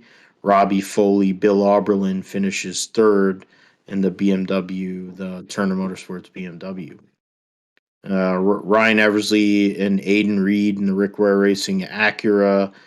They had a good race going, and then they got a huge penalty, basically a 2-lap penalty, whether it was they said improper wave around, which seemed a bit egregious, but whatever. Sucks for Ryan Eversley, one of the favorites here on the GSP, somebody that looking to get on the show, hopefully. One of the best people there is in the sport, really. So unfortunate result for them there as they move on to Mid-Ohio. Michael Skeen missed the race, the GTD points leader. He was replaced by the great Dirk Mueller in the Korthoff Motorsports Mercedes. They finished fifth in class. So Stephen McAleer is the solo points leader right now. Mike Skeen, after winning the TA2 race at Laguna Seca last week, got diagnosed with COVID, tested positive for COVID, and missed the race, so lost the points lead. So now he won't be able to win the championship if they're able to hold up there. It would be Stephen McAleer who would get the championship by himself. We'll get into Moto 2. This the Moto 2 situation, or MotoGP and Moto 2 at Jerez this past weekend saw the why did I do that? Saw the Fabio Quartararo follow up his victory with a second place finish behind Pecco Bagnaia at Jerez. And it's interesting considering he's complained about the bike and how it is. Quartararo is right in there, finished very close behind Pecco Bagnaia. Alex Palou finished third, Marc Marquez fourth, Jack Miller gets a fifth place finish. It's been a rough start to the season for him. Joan Mir sixth, Taka Nakagami seventh, Enea Bastianini eighth, Marco Bezzecchi ninth, and Brad Binder rounds out your top 10. And when you get through, you had to do three bikes didn't finish. Brattle in a satellite Honda didn't finish there too. Jorge Martin finished dead last. Right now, the point standings in the MotoGP World Championship, Quartararo leads by 7 points over Alex Palou, who has the one win, 2 podiums, and 4 top 5 finishes. Quartararo only has two first and 2 seconds to give him the points lead. Bastianini, who has 2 wins this year, is third, tied with Alex Rins, who has 4 top 5 finishes so far. Rins didn't get the finish there at Jerez. First non-point scoring result for him this year. Bagnaia moves up to 5th and is third top 5 of the year. Joan Mir, Zarco, Binder, Brad Binder, Marc Marquez, Miguel Oliveira, the top 10. Jack Miller just outside the top 10, a point behind. In Moto 2, we saw Joe Roberts last week win, but he wasn't able to follow up with back-to-back victories. Ayagura gets the victory at Jerez over Aaron Canet and Tony Arbolino. Augusto Fernandez and Marcel Schroeder were your top 5. Joe Roberts finished 8th. The other Americans, Sean Dillon Kelly finished 22nd. Hey, Cameron Beaubier DNF, crashing out with with Somakat Chantra, it looks like, on lap 7. Sam Lowe's, also Jake Dixon, a few other people there had issues. In regards to the point standings, Celestino Vietti is still the points leader. 2 wins, 2 seconds, a 6th, and a non-point score at Coda has him 19 points ahead of Ayagura, who took his first win of the year. He has a win, 2nd and 3rd place, and 2 6th. Tony Arbolino's, and Ayagura's 19 points back. Arbolino's 30 points back, 1 win, a 3rd, and a 5th. Aaron Canet 4th, a 2nd, 3rd, and 2 seconds, a third and fourth, and 2 non-point scores. Joe Roberts is fifth at 57 points with a win and 3 eighth place finishes and an 11th and 13th place. Chantra won one race and finished second in the race after that, and otherwise hasn't scored. The other riders, Bobier's 18th in points, Sean Dillon Kelly's 26th in points. Going into France for the next round of the World Championship. The NHRA ran the 4-wide at Charlotte, which saw John Force win again for the first time in a while, but you got to give credit to a man that's been driving since the beginning of time. Go and win the Randall Andrus won Top Fuel Harley. Look at that. Winners, detailed results. Yeah. Circle K. Yeah, Spence. So in Top Fuel, Mike Salinas beat Cameron Ferret. Then Josh Hart and Spencer Massey to win the Top Fuel. I didn't know Spencer Massey was back racing again, but I guess he is. Kyle Wurzel, Krista Baldwin missed the field. Cameron Ferret qualified on the bump and finished runner-up in that race, so that's pretty good. In Funny Car, of course, John Force gets his 155th career victory, and so it's freaking legend, one of the greatest ever. He's like the motorsports version of Jesus. His son-in-law Robert Height, or former son-in-law now, he's just whatever his employee and president of John Force Racing, finishes runner-up. Ron Capps in his first race driving a Toyota finished third, and Mike McIntyre gets a final round appearance, basically gets a semifinal appearance if you think about it. But a big day for him. In Pro Stock Motorcycle, Steve Johnson gets the win, second win in a row. So that was 11th win of his career, second, and he's won this race 2 years in a row, same as John Force. The runner-up was Karen Stouffer, and Eddie Krawick and Joey Gladstone made the final there. They had Super Stock, they had Pro Mod, Top Fuel Harley, no Pro Stock this race for the 4-wide Nationals at Charlotte. Supercars were at Barbagallo, Wanneroo. Saw Shane Van Gisbergen get another win, couple of wins here to start this 2022 season. It's been all Shane Van Gisbergen for the last couple of years, really.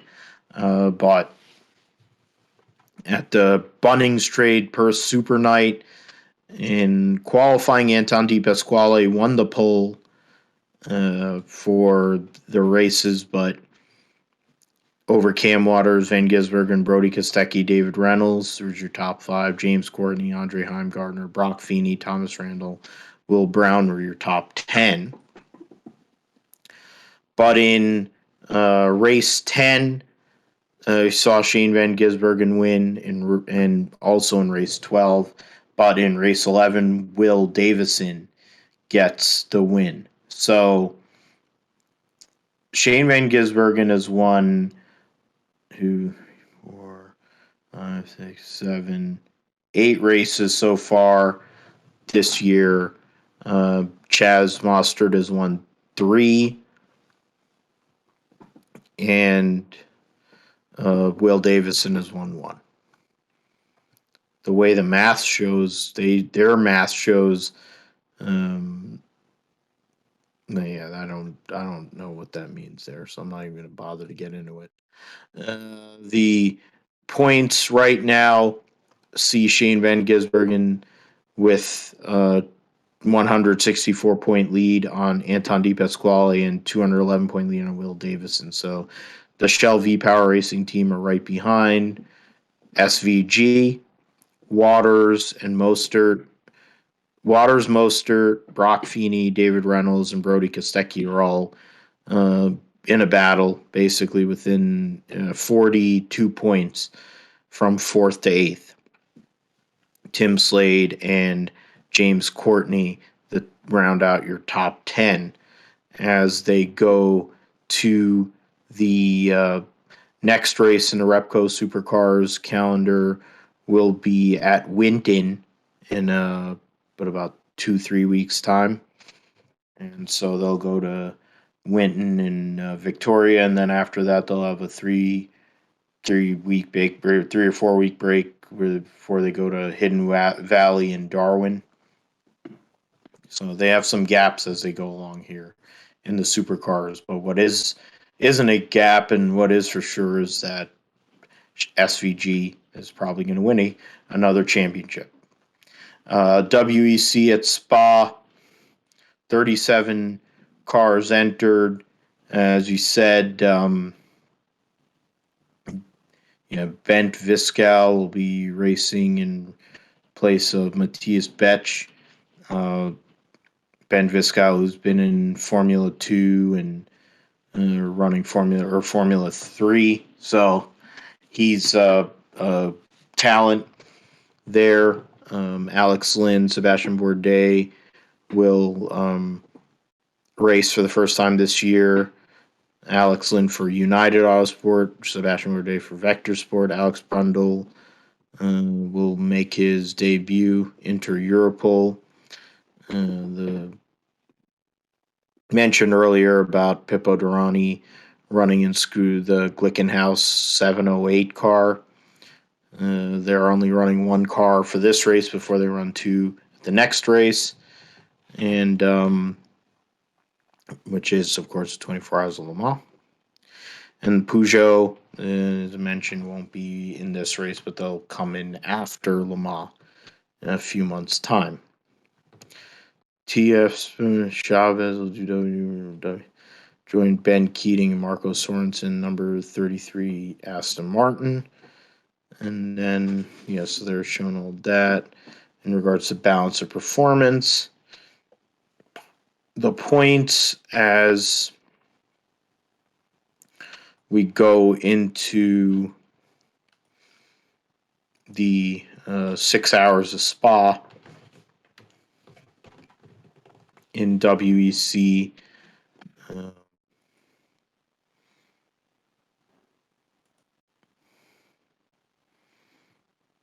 They don't show them. Oh, that's convenient.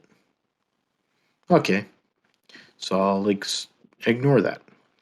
Just before we get into the Grand Prix of Miami here, we'll talk about the W Series, which will be making their 22 season debut at Miami in the the car park of the Hard Rock Stadium. They'll be running this race at the Miami course, and then they'll run Barcelona in a couple weeks' time before they go to Silverstone, Paul Ricard, and Budapest in the month of July, and then they'll take a long break. So they'll take them basically a 5-week break between Barcelona and then Silverstone. Then there'll be a 2-week break from Silverstone to Paul Ricard, and they'll run back-to-back. And then after that, they'll take 2 months off before they go to Suzuka, Austin, and Mexico City to end the season. The drivers here in the W Series, the standout team, I think, is the Jenner Racing Team. Yes, that's Bruce Jenner Racing Team, even though that's a chick now. You mean Caitlyn Jenner? Even though he's a maggot moron, dipshit, um, has a fake vag, owns a team that has possibly the best duo. You had two-time defending series champion Jamie Chadwick and American Chloe Chambers, 17-year-old Chloe Chambers. So talented young American to look at for the future. Hopefully can stand out. The Americans that have ran in this W Series have struggled. Unfortunately, whether it was Shea Holbrook or Sabri Cook. So hopefully Chloe Chambers can have a little better fortune. And she has great car control and ability there. And then you're racing with the two-time defending champion, somebody who is a Williams development driver. So that's a team to look at for sure. You have, I'm trying to go and look at somebody here. Yeah, Marta Garcia won a race last year. That's one team there. Puma team. Yeah,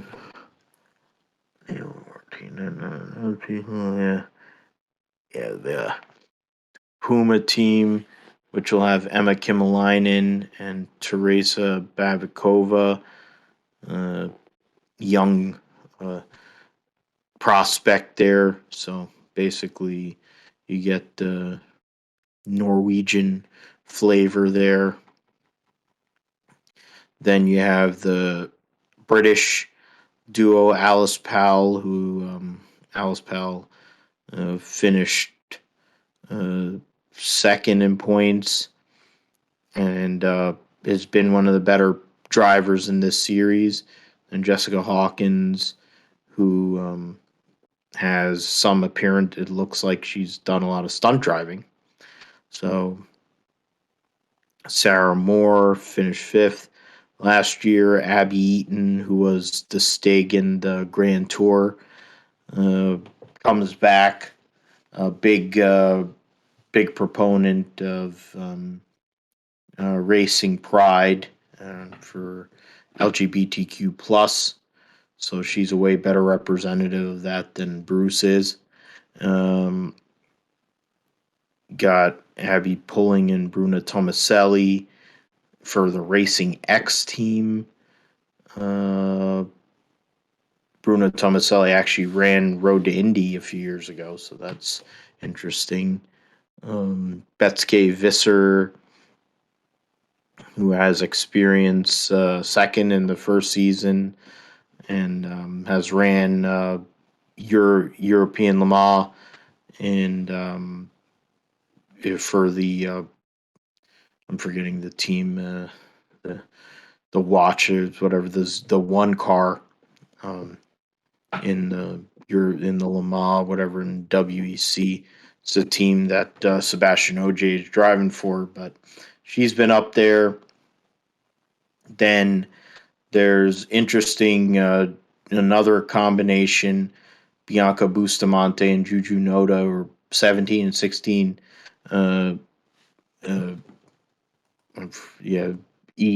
By 17 and 16, those are they're gonna have a 2-year contract to run in this series to kind of build themselves up and build up the next level and next generation of women drivers. So those are some of the people that we're going to look at here in the W Series as we go along.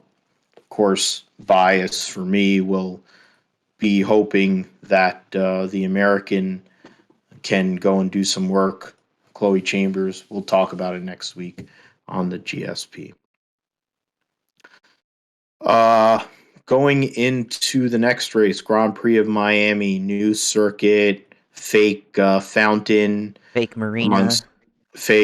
Marina, all kinds of fake shit, overpriced tickets, prime time viewing for people in Europe, because just as to do the Grid Talk podcast, their start times are 11 for the qualifying race and 11 p.m. and 11:30 p.m. for the qualifying and for the race, respectively. So it tells you how late the racing is going for them. For us, it's probably a little bit better. But I mean, the honest to God's truth is, is it going to be the same? I figure, do we see the same thing? Do we see uh, the Leclerc Verstappen? Does Leclerc recover after a pretty mediocre race at Imola? Can he go out there and win the race, or is Max Verstappen going to continue the momentum he built at Imola with both the sprint race, the qualifying, the sprint race, and the race win? Can Sergio Perez go out there and get a W, or will Carlos Sainz get his first career win at a brand new circuit? What are we looking for? Can Mercedes do something? Can they finally do something? Can Lewis Hamilton at a track that I'm pretty sure he'd love to win at because he loves winning in the United States? He's won at two different circuits in the United States. This would be the third different circuit if he was somehow or another able to pull this out of his ass. I doubt it'll happen, but stranger things have happened in motorsport. But what are you looking at, Josh, for this weekend here at Miami? Well, I think for Ferrari versus Red Bull, I could honestly go either way. It's a new track. The teams, both of them, going to be figuring it out. I mean, maybe Red Bull I would lean towards, but I definitely think that Ferrari is going to be right there with them, especially Charles Leclerc. I think he's still got it in him. I think the mistake he made at Imola was just an anomaly, really, and we don't really know what to expect in the race itself. So I definitely think that he'll be up there running alongside or right along pace with Verstappen and Red Bull. I think for Carlos Sainz, I think they got to stop the bleeding a little bit. The last couple of races they've had incidents that took him out of the running. So I definitely think that he's got to stop bleeding there, and especially in terms of the constructors championship, and needs to be able to get back into it to maximize their points in that situation. As for Red Bull, we just got to keep continuing what they're doing. Obviously, they've been doing a lot of promotion especially with Checo Perez in Miami around the stadium, around the new race course. So they've got a lot of momentum that they're riding into this race.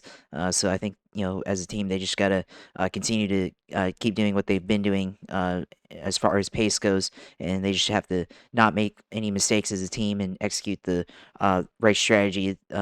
To keep Verstappen out front there. And then I think for the rest of the drivers and teams, I think you mentioned Mercedes. I think for that team, I think this is the perfect time to get back into it, to get back into contention for the constructors championship at the very least. Maybe get George Russell placed higher in the championship standings. So definitely think this is a race for them to get back into it. Maybe they've figured out the porpoising issue a little bit. Maybe there's some upgrades there that they can bring in for this race that would help relieve alleviate some of the issues that they've faced. Especially Lewis Hamilton. Like you said, he wants to win in America. Miami is kind of his scene as well. So definitely want to be the first guy to win at this racetrack, this new circuit. So he'd definitely be big if Lewis Hamilton was to somehow score a win here. And I mean, to think about it, I mean, it would be an upset win almost because I mean the way that the season's going, I mean they haven't had the pace to show any winning speed yet. So it would be a bit of an upset, which is crazy to think for Lewis Hamilton there. But I mean, as far as the rest of the teams go, I think McLaren probably wants to do well here, especially they've got a huge American following, especially with Lando and Daniel Ricciardo. They want to be able to especially with Zach Brown being an American, they definitely want to be up there, and they have been the last couple of weeks. They've been up in the points, and Lando got a podium. So after Charles Leclerc spun out, so I think McLaren's probably poised to do well, and I would say the same thing for to keep it American here. Same thing for Haas. They've been kind of up there too, especially with Kevin Magnussen. They've had a lot of good runs to start the year, so I expect them to at least get into the points for that team. So expect them to be up there in that regards. I mean, I think some of the other teams that you have to look out for. I mean, always got to look out for Alpine. they seem to be kind of off and on, but they always have pretty fast race cars, and at the very least, their drivers know how to race against each other. So there'll be some entertaining bits for sure, around this racetrack. But it's a new racetrack, and a lot of things that can happen, a lot of unknowns, especially since they haven't really done a whole lot of testing. I mean, they've just completed the circuit and everything, so they won't really know what to expect until they get out for the first practice, and then I think you probably will have a better idea of who's going to be up there running up front after the qualifying and after the sprint. So we'll see what happens there. Yeah, it's something, they'll have the regular format this weekend, racing, at least for us on the East Coast, for both Josh and I. It'll be in the afternoon, early afternoon, and then mid afternoon. The actual race itself will be at 3:30 and go till 5:30. So, unfortunately, I won't be able to fully partake in that, but hopefully it should be a good one. It's a track that seems conducive to racing. That's what they're selling. We'll see what practice holds and qualifying.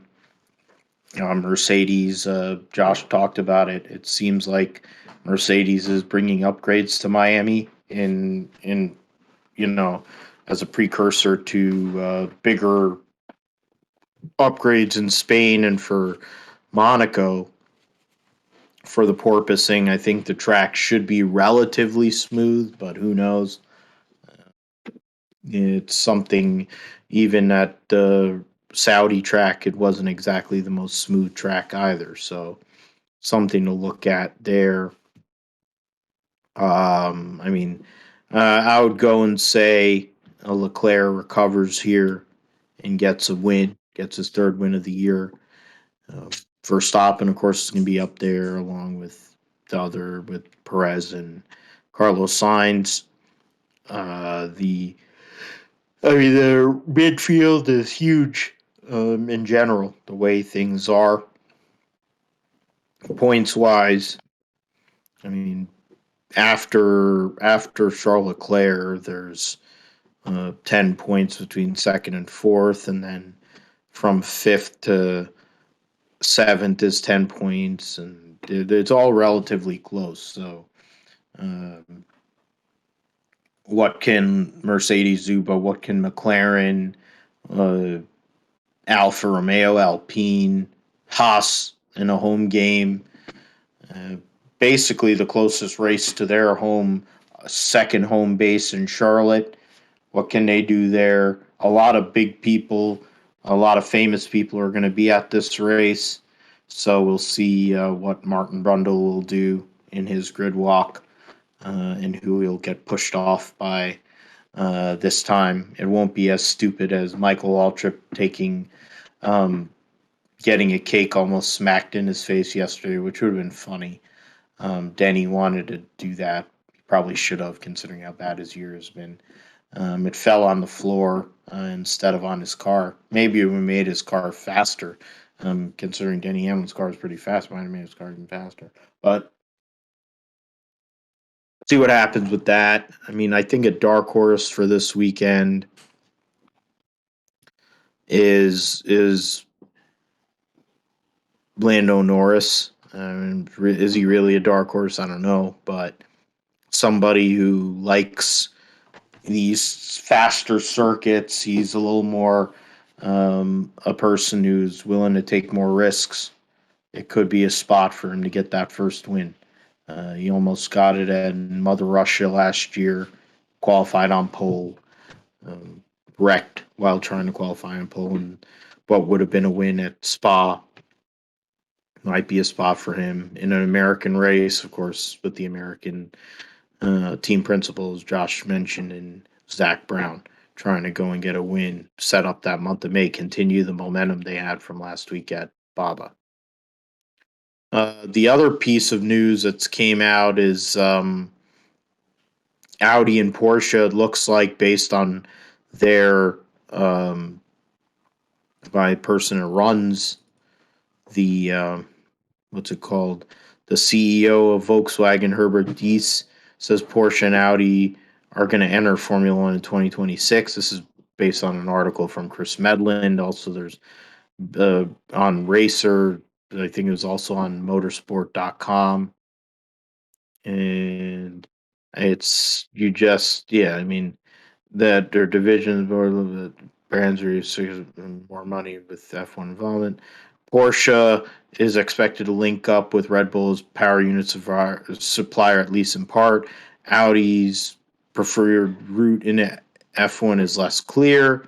Originally linked to McLaren, might be to somebody else. Aston Martin, it seems like, with Stroll, is looking to sell out.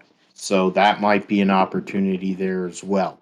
So two big manufacturers getting an F1. Porsche, of course, has been an F1 previously in multiple guises. Won world championships with McLaren back in the day. And then Audi hasn't been in F1 or for a long time. They'll be coming back, which would be good for the sport. They've basically taken away all their other involvement, and they're focused on this Formula One program and GT racing. While Porsche is going all in, they have the prototype with Penske. They're in Formula E, and they're also going to be doing this Formula One project. And then, of course, the GT situation, which has always been there. It'll be something to see how that goes as we go along. The last major bit of business here for this week's show is the Throwback weekend at Darlington Raceway. We'll start with the Truck Series and the paint schemes. And I mean, in regards to the Truck Series, I mean, I'd be remiss to not discuss the points. Also, congrats to Zane Smith and his new fiancee, McCall Golding. I mean, she looks way older than him, but she ain't a bad looking woman. Yeah, she can get a run for her money for sure. In regards to the points right now, the getting into this Friday's Dead on Tools 200. The points, trying to get the driver points. So Ben Rhodes leads the points over Chandler Smith by 38. Stuart Friesen's third. Zane Smith fourth. John Hunter Nemechek fifth. Zane Smith, of course, has won 2 races this year. Rhodes and Chandler Smith have also won. So those are 4 of the 6 winners so far this year. Corey Heim isn't running full time. He's won 1 race. And then William Byron won the other one. Why am I forgetting William Byron? I think it was the hell race did he win? Jeez. So yeah, that's the winners so far this year. He won Martinsville. That's right. He got the double at Martinsville. There you go. He drove the what's it called? Spire truck. And interestingly, as the kettle's going off in the left side over here for me, Hendrick Motorsports with the Hendrick cars.com is going to be running an Xfinity car, the 88, here for 5 races with Byron, Larson, and Clyde here later in the season. So something to look at there. Rhodes comes into this with a big points lead, and I'm trying to see who has announced. It's more on social media, some of the announcements of paint schemes for this throwback series. Was it Spencer Boyd is running a Michael Waltrip, Hawaiian Punch car or truck. Matt DiBurrito's running a Coors Light scheme. Haley Deegan's running a Bobby Allison AMC Matador throwback, which will suck when it hits the wall. Trying to see who else they don't. So you'd think they'd go and there you go. That's what I want. Yeah, so Haley Deegan. Then Blaine Perkins is running a Doug George ortho scheme, which is pretty cool. Then Danny Bone is doing a Lyme disease. Lyme is sponsored by ticksuck.org. That's an interesting one. Sponsor. Yeah, and then throwing back to Durwood's Mountain Dew scheme, which he won 2 championships with. Mentioned DiBurrito, Dean Thompson, throwing back to Dean Thompson, driving the Shaver Donovan Sprinter back in the day. So that's interesting, keeping it in the family. Carson Hocevar throwing back to Travis Pastrana. You can go and look into his paint scheme, and you can see Vote for Pedro in there. So that's really cool. That's probably a winner for me. Lawless Allen throwing back to Jeff Gordon's 2007 Department of Defense scheme for Nice Motorsports. Lawless Allen, of course, who got into it with Haley Deegan after the Martinsville race a couple of races ago. Personally, I think Carson Hocevar is the winner for me amongst the throwbacks that we know of.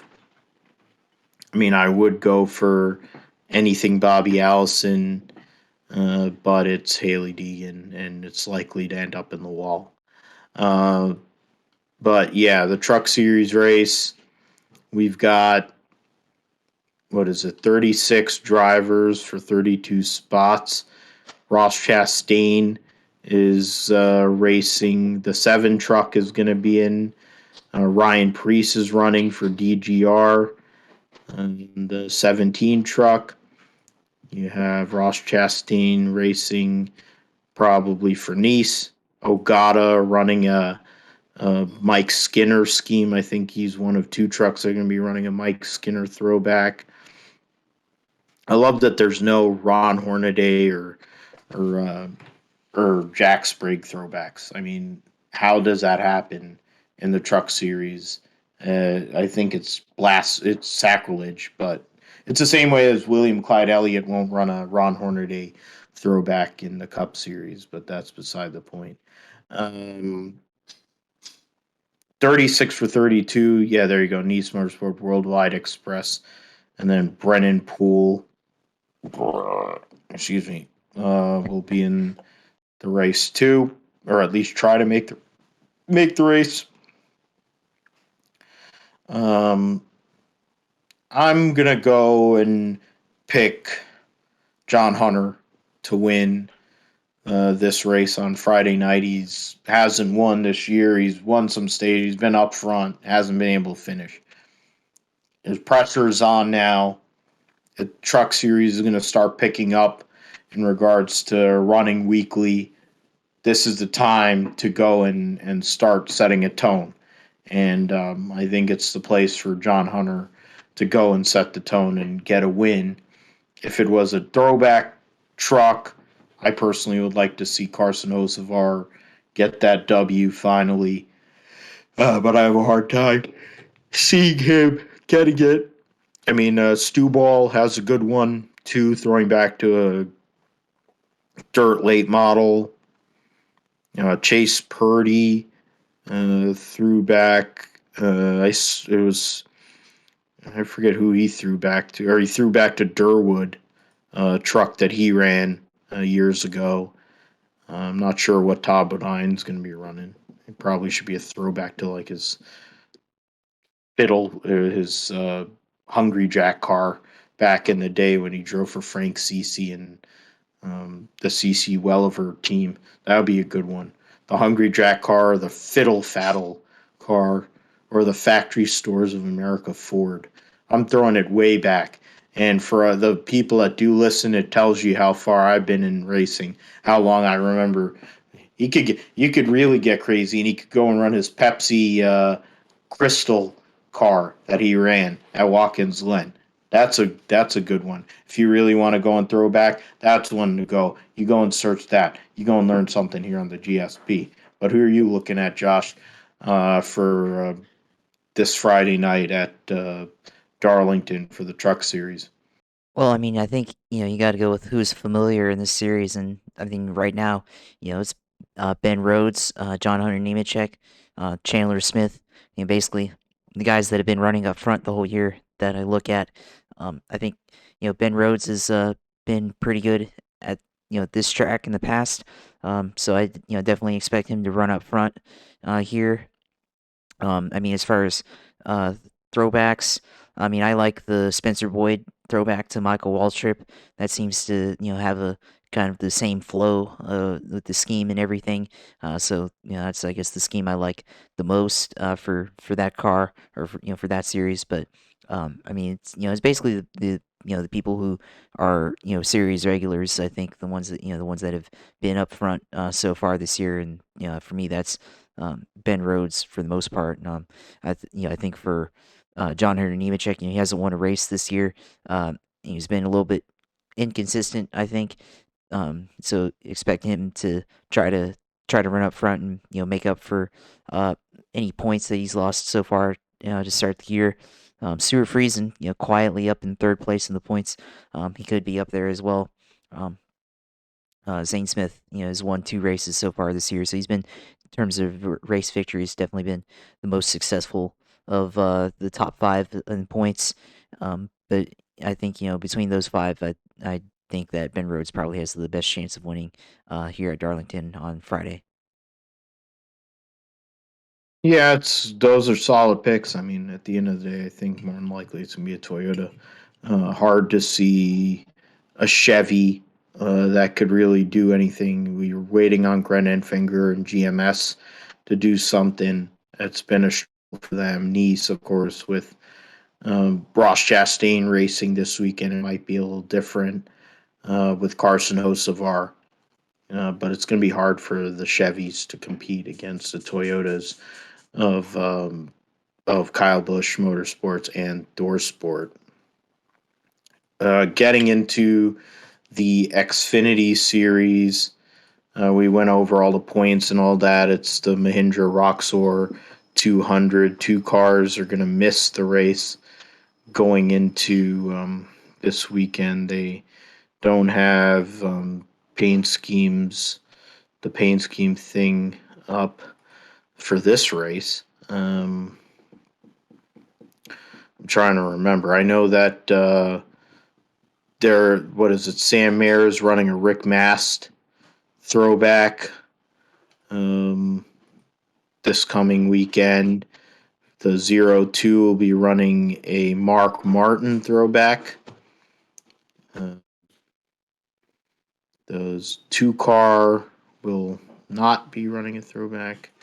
It looks like that's the RCR number 3, number 4. Yeah, they don't have one. I'm trying to see. What's it called? Ryan Vargas is going to be running a Jeff Gordon Pepsi throwback this weekend. Yeah, they're not running one. Wouldn't matter anyway.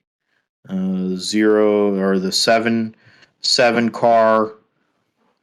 I forget. They're running a Goose. I think it's essentially like the Blue Goose. 80. Yeah, it is a Blue Goose. Yeah, they're running a Hellman's Blue Goose throwback. So that'll be a good die cast to collect if you have the Blue Goose, which is a grail for a lot of people. For Justin Allgaier, and 08 is going to be running a Bobby Dotter Hyde Tools throwback. I'm like, yeah, that looks familiar. I'm like, yeah, it is. It's the Hyde Tools throwback for Bobby Dotter, the car owner. The 8 car will be a throwback to Looney Tunes 2002 for Junebug, with a combination of Tire Pros and his other partners there for Josh Berry. Give me a second here. I mean, I'll say for myself with the 8 car, that was one of my favorite schemes from back in the day. Watching Dale Jr. Dominate at Richmond back in 2002. So this is a great scheme to throw back to. It was really unique. And it was really the start of junior motorsports back then. It was back when it was Yeah, just his because license. there's Chance too. Yeah, Chance It was too. Chance too, Yeah, and because that's where MTJ got the shot with Richie Gilmore and all of them, because they ran NRO3 and yep, all that. They ran sim game. They ran the sim deal, yep. and Junior had to move down and stay at his house, and that's where it all started. Um, Yeah, but I mean, back then, I think Junior Motorsports was Dale Jr.'s like licensing company back then. Because if I yeah, remember correctly, Junior Motorsports logo was on the deck lid of the original version of this scheme with Josh Berry and Gossamer. So it's a great throwback for sure, and I think for me that's the one I like the most. yeah. I'm trying to go and look through because they don't have them all up, and what is it? Yeah, the 13 will have Timmy Hill this weekend throwing back to Ricky Hendrick.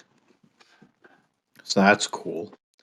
Um, so Colleague doesn't have anything announced as of yet. The Joe Gibbs. The 18 doesn't have anything. Um, yeah, I'm pretty sure they won't have one. I mean, to be honest about Bruckshot, he ran a great one with Robert Huffman a few years ago and won. So they don't have one. The 23 is, I swear that the 23 announced they're going to run one, but I guess they didn't. Uh, I know that Jab Burton is throwing back to his dad, so that's just cool. Uh, Throwing back to Warburton, to the scheme that his dad won, the Guantley 27 Chevy, or I think it was a Chevy when he won his first career Busch Series race, his dad. So that's a cool one. And Jordan Anderson, yeah, they're not throwing back. Who cares? They suck. Awuji should throw back and put somebody who can drive a race car. Yeah, this is painful. Yeah, and then Keebler Gibbs is going to be running a throwback to Bobby Labonte's 2002 Interstate Battery scheme. So I guess credit to throwing back to a real champion and not an asshole. JJ Ailey will be running a throwback to Bobby Hamilton's Country Time car in 1993, 92, 93. And that's cool. The late Bobby Hamilton, former Truck Series champion. So that's a good one. You have to give MBM Motorsports credit. They always do the throwbacks the right way. Um, I guess they have more flexibility, of course, sponsorship wise, to do that too. To be fair, um, think the Hendrick, yeah, that's the Hendrick cars. DGM, yeah, they're not gonna. Stuart Haas ain't gonna run a throwback because it's freaking Riley Herbst. So yeah, I personally, I mean, you have a favorite with Josh Berry. I think I like the Jeb Burton one. I'm always going to be a mark for Ward Burton, personally. But in regards to this race, who are you looking for to go and take one down? Is it going to stay in Junior Motorsports? I think you talked about it earlier, but will it continue to be a Junior Motorsports benefit, or maybe is somebody else going to do something? Yeah, I mean, I think for me, I'll go with Justin Allgaier probably being up there, winning this race. I think Josh Berry will be up there too, but I feel like Justin Allgaier has had a lot of success at this racetrack, so definitely feel like he's probably the guy to beat. I mean, look out for Ty Gibbs, of course. Um, he's real aggressive, and if he has a chance at the end, he's gonna make an aggressive move probably. But I think overall, Justin Allgaier is probably the guy to watch here. In the number 7 car here in the Xfinity Series at Darlington on Saturday.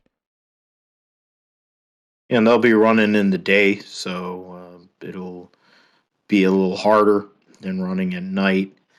Uh, Weatherman is driving the 34, so that's good. So they'll actually have a chance to make the race. Uh,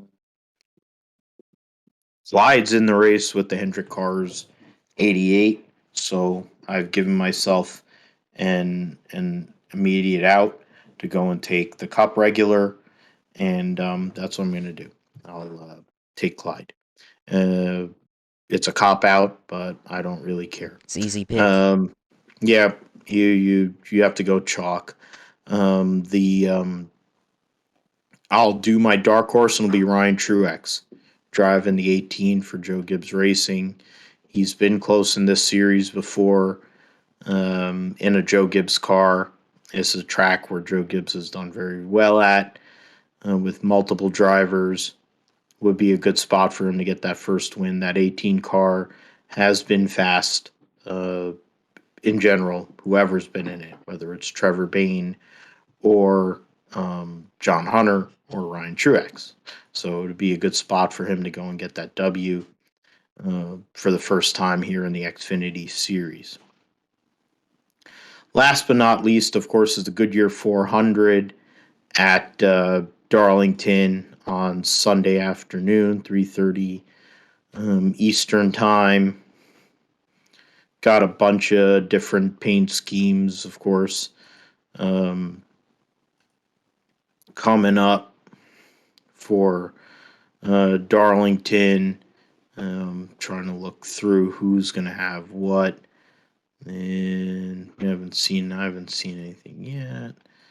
That's RCR. No, I'm trying to think of who's actually announced the scheme in the Cup side for Darlington. Yeah, so Stuart Haas has, the was it Harvick doing the Chase and a Cure car that he ran at RCR back in the day.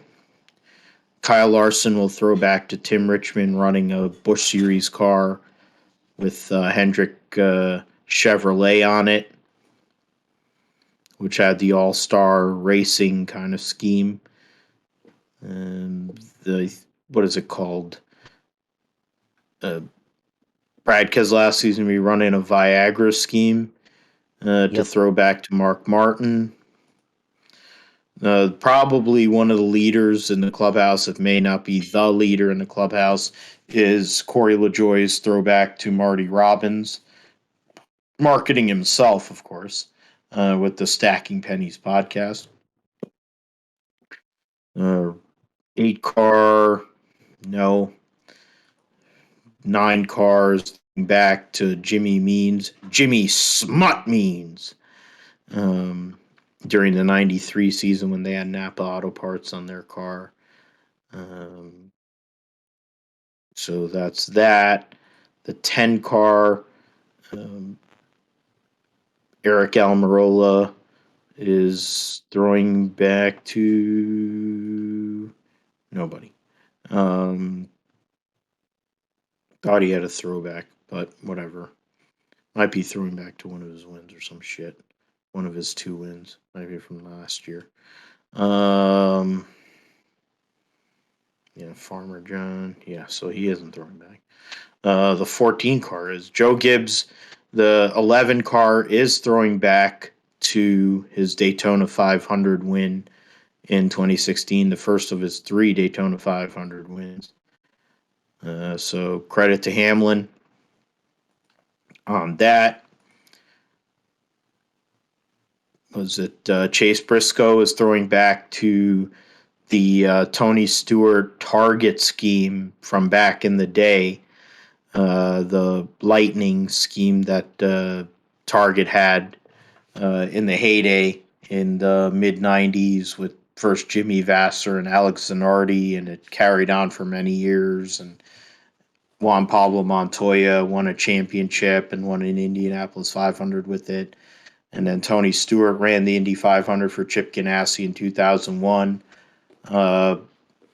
and finished on the lead lap and finished that race in 6th. Flew to Charlotte, started tailback, finished 3rd in the Coca-Cola 600. So he's the only driver ever to finish on the lead lap in both of the races in the same day and finish in the top 10 in both of those races that day. So that's who Chase Briscoe's throwing back to in that one. I'm trying to see who else. The Colleague cars, I'm pretty sure they're not doing anything. What is it called? Chris Buescher's doing a Matt Kenseth throwback this week with Socios too. So both of them are sponsored by the same. Both cars are sponsored by the same company, but they're throwing back respective drivers in those cars. Kyle Busch is throwing back to the Ernie Irvin M&M scheme. So it's hard for me to say, but personal bias might kick in. But I think but personally, I'll take anything that's Tony Stewart. So Chase Briscoe is number 1 for me, and then number 2 far back is the Ernie Irvin throwback because it's Kyle Busch. Trying to see, and Harrison Burton's throwing back to his dad. Actual good throwback there too. Which is a good usage of the colors, good usage of the scheme, properly done by the Wood brothers and all of them with the Dex imaging. So even though he's going to run 28th, it's not a bad thing. He's actually got a good scheme. Got to give Young Buck credit there on that. The 23 car, they're throwing back to Tony Raines from 2007. Oh yeah, the Hall of Fame racing or whatever. Hall of Fame racing car, and one of Bubba's old late models is what they're throwing back to there. Kurt Busch is throwing back to Bill Elliott's 1996 McDonald's car. Yep. The 24 is doing of course, a Jeff Gordon Flame thing, and they're probably not going to get the colors right. Trying to see who else.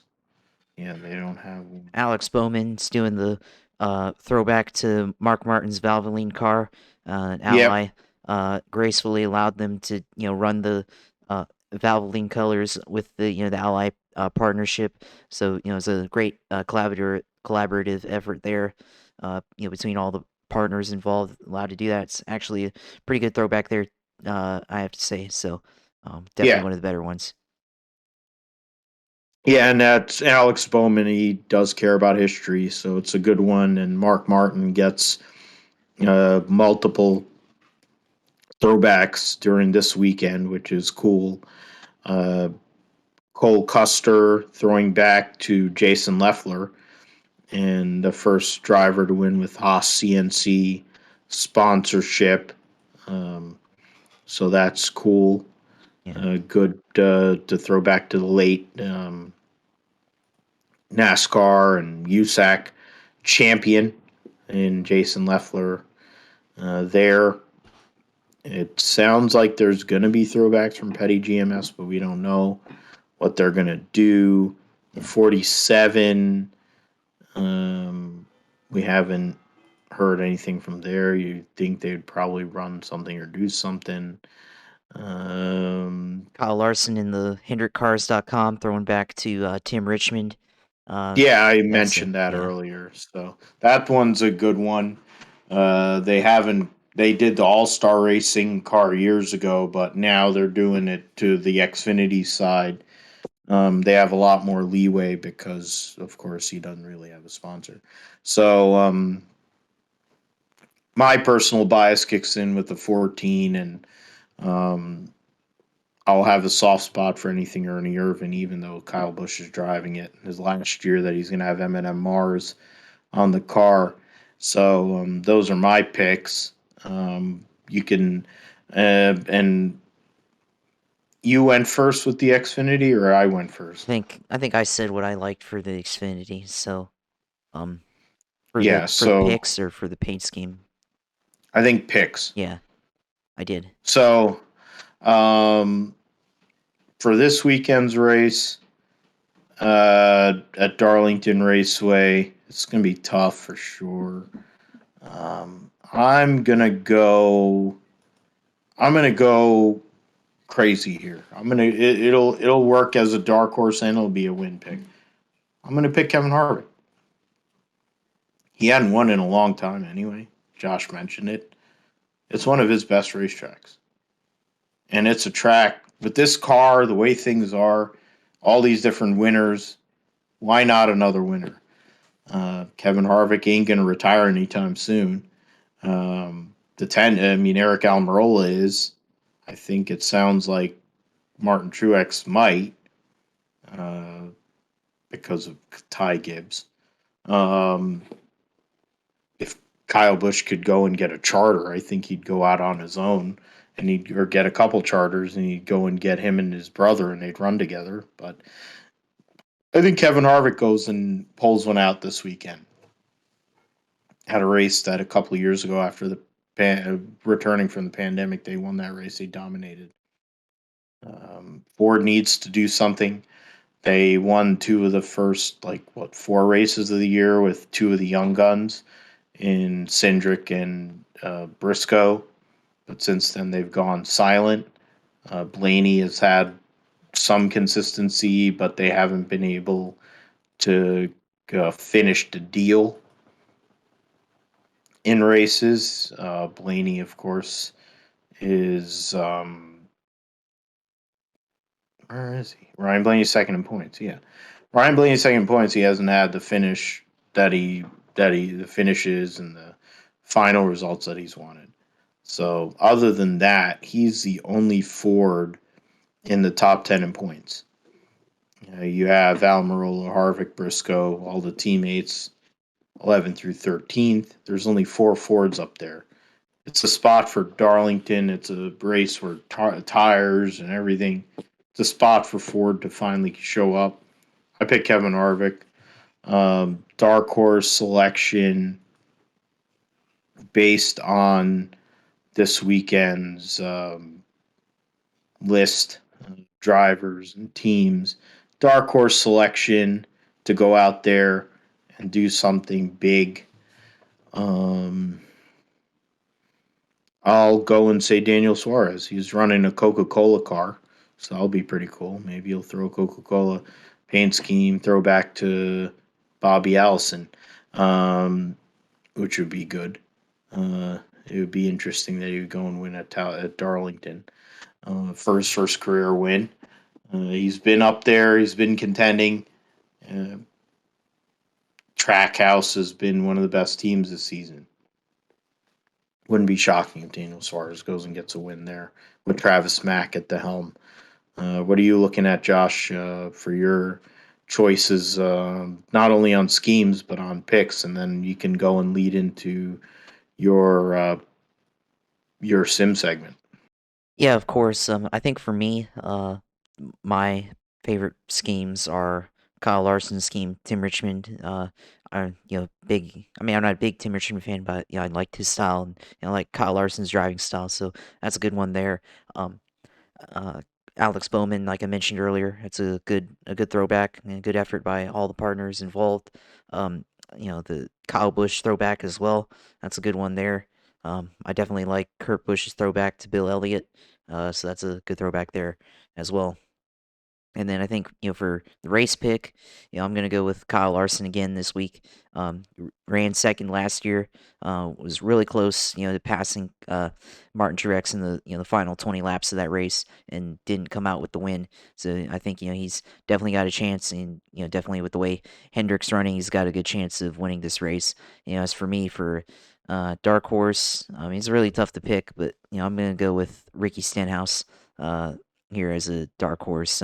Ran well, last week at Dover. So let's see what he can do Oh, here. Richard. Yep, oh Richard, that's right. So we'll see what he can do here at Darlington, which not really a whole lot of success at, but with the way this next gen car has been running, he's been able to run well at some tracks, and there's a lot of parity involved on a week to week basis from all the teams. So that's what I'm gonna go with there, and then of course we'll lead into the roundup or not the roundup, but the sim segment. And for me, I'm right now on iRacing. I'm just going out and uh, testing for the Indianapolis 500 for iRacing. It's coming up in 2 weekends, or not. Yeah, so not next weekend or this weekend, but the following weekend after that. So the weekend of 15th. That's the weekend that the iRacing Indy 500 is going to be held for the fixed setup edition, and then a week later, the following weekend is going to be the open setup edition. And of course, right now I'm just focused on the fixed setup edition because I feel like that's probably where my best chance is going to be to win. The open setup one is going to be good practice for later in the year with the Open Wheels 500, learning about the IndyCar car setups and everything I need to learn for that. To try to post a good 4 lap average to get into the Open Wheels 500, and then having a good race setup that lasts throughout an entire fuel run without giving up too much on the tire, and accounting for the adjustments you're gonna have to make throughout the race. So that's kind of what I'm focusing on right now. Of course, in the regular content with the 87 car.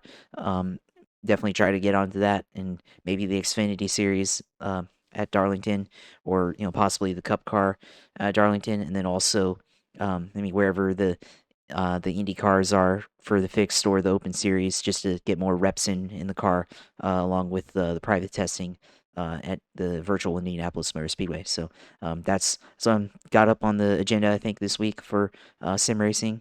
So that'll do it for that. Of course, you can follow me at um, usailor2 on Twitch. That's where you can follow my Twitch at and watch all my streams. Make sure to tweet out the link on my personal page, and then also on the GSP page, where you can watch all my videos for sim racing.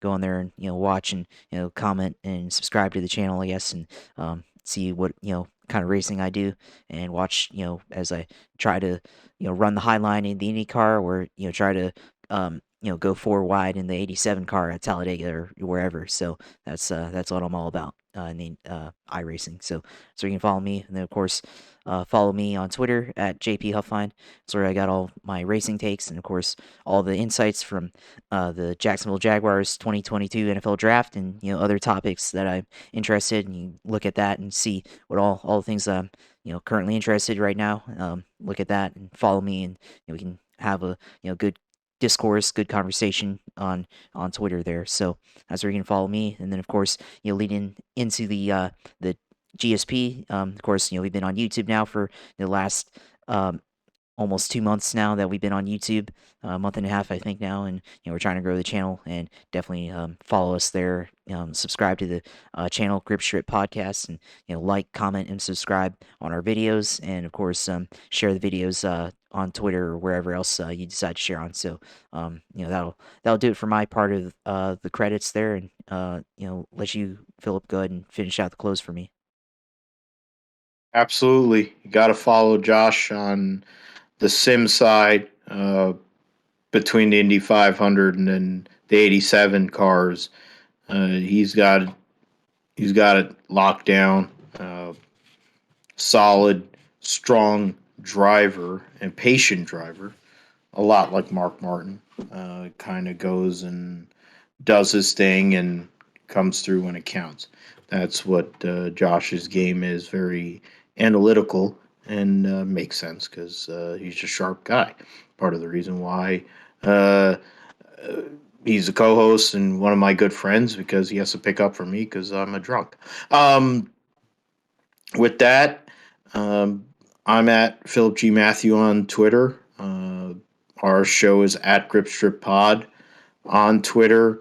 Josh mentioned our YouTube page, Grip Strip Podcast, where all our shows now over the last couple of months or whatever since we've gone here to Discord, we've been posting our shows. So you get to look at our beautiful mugs on YouTube and listen to the show that way. You can also listen to our show on Apple Podcasts, Amazon Music, Spotify, Podbean, Pandora, and iHeartRadio, Stitcher, and TuneIn. So I'm probably have to go out to some of the other ones where the European shows are posted, like Grid Talk and some of the other shows that are part of the some of the people that are on the Grid Talk group. You'll hear me on the Grid Talk podcast this weekend for the qualifying show for the Miami Grand Prix. I won't be able to, unfortunately, catch the race. So you can forgive me if I don't have it all for that race. But to be honest, I've hosted a show recently and I didn't watch a lap of that race either. So it tells you how good I am as a performer and as a contributor when I can go and do what I have to do, even when I don't get to see the race. So with that, we'll bring it back next week for episode 113 of the Strip Podcast. Cover all things Miami Grand Prix. We will talk about NASCAR at Darlington. We'll get into the Indy GMR Grand Prix at Indy, and a busy week of motorsport that'll be coming along in the following week there, which will see the likes of Motogp, Moto2, and the French Grand Prix at Le Mans. There'll be IMSA at Mid-Ohio. You'll have NASCAR at Kansas, the Cup Series. You'll have Formula E in Berlin. So a bunch of stuff to get into. Trucks will also be at Kansas. And so that'll be some of the stuff we'll look at here next week on the Grip Strip Podcast for episode 113 in a busy month of May leading into the greatest day in motorsports. And probably we'll have some guests on for that at that point. We thank you for listening to Grip Strip Podcast. For Josh, I'm Phil. Stay safe. Take care of one another. Be good to one another. Still going through a tough time. Do the best we can for each other so we can go and live and enjoy this thing we call motorsports and sports and have fun and live life. With that, take care. God bless. Goodbye.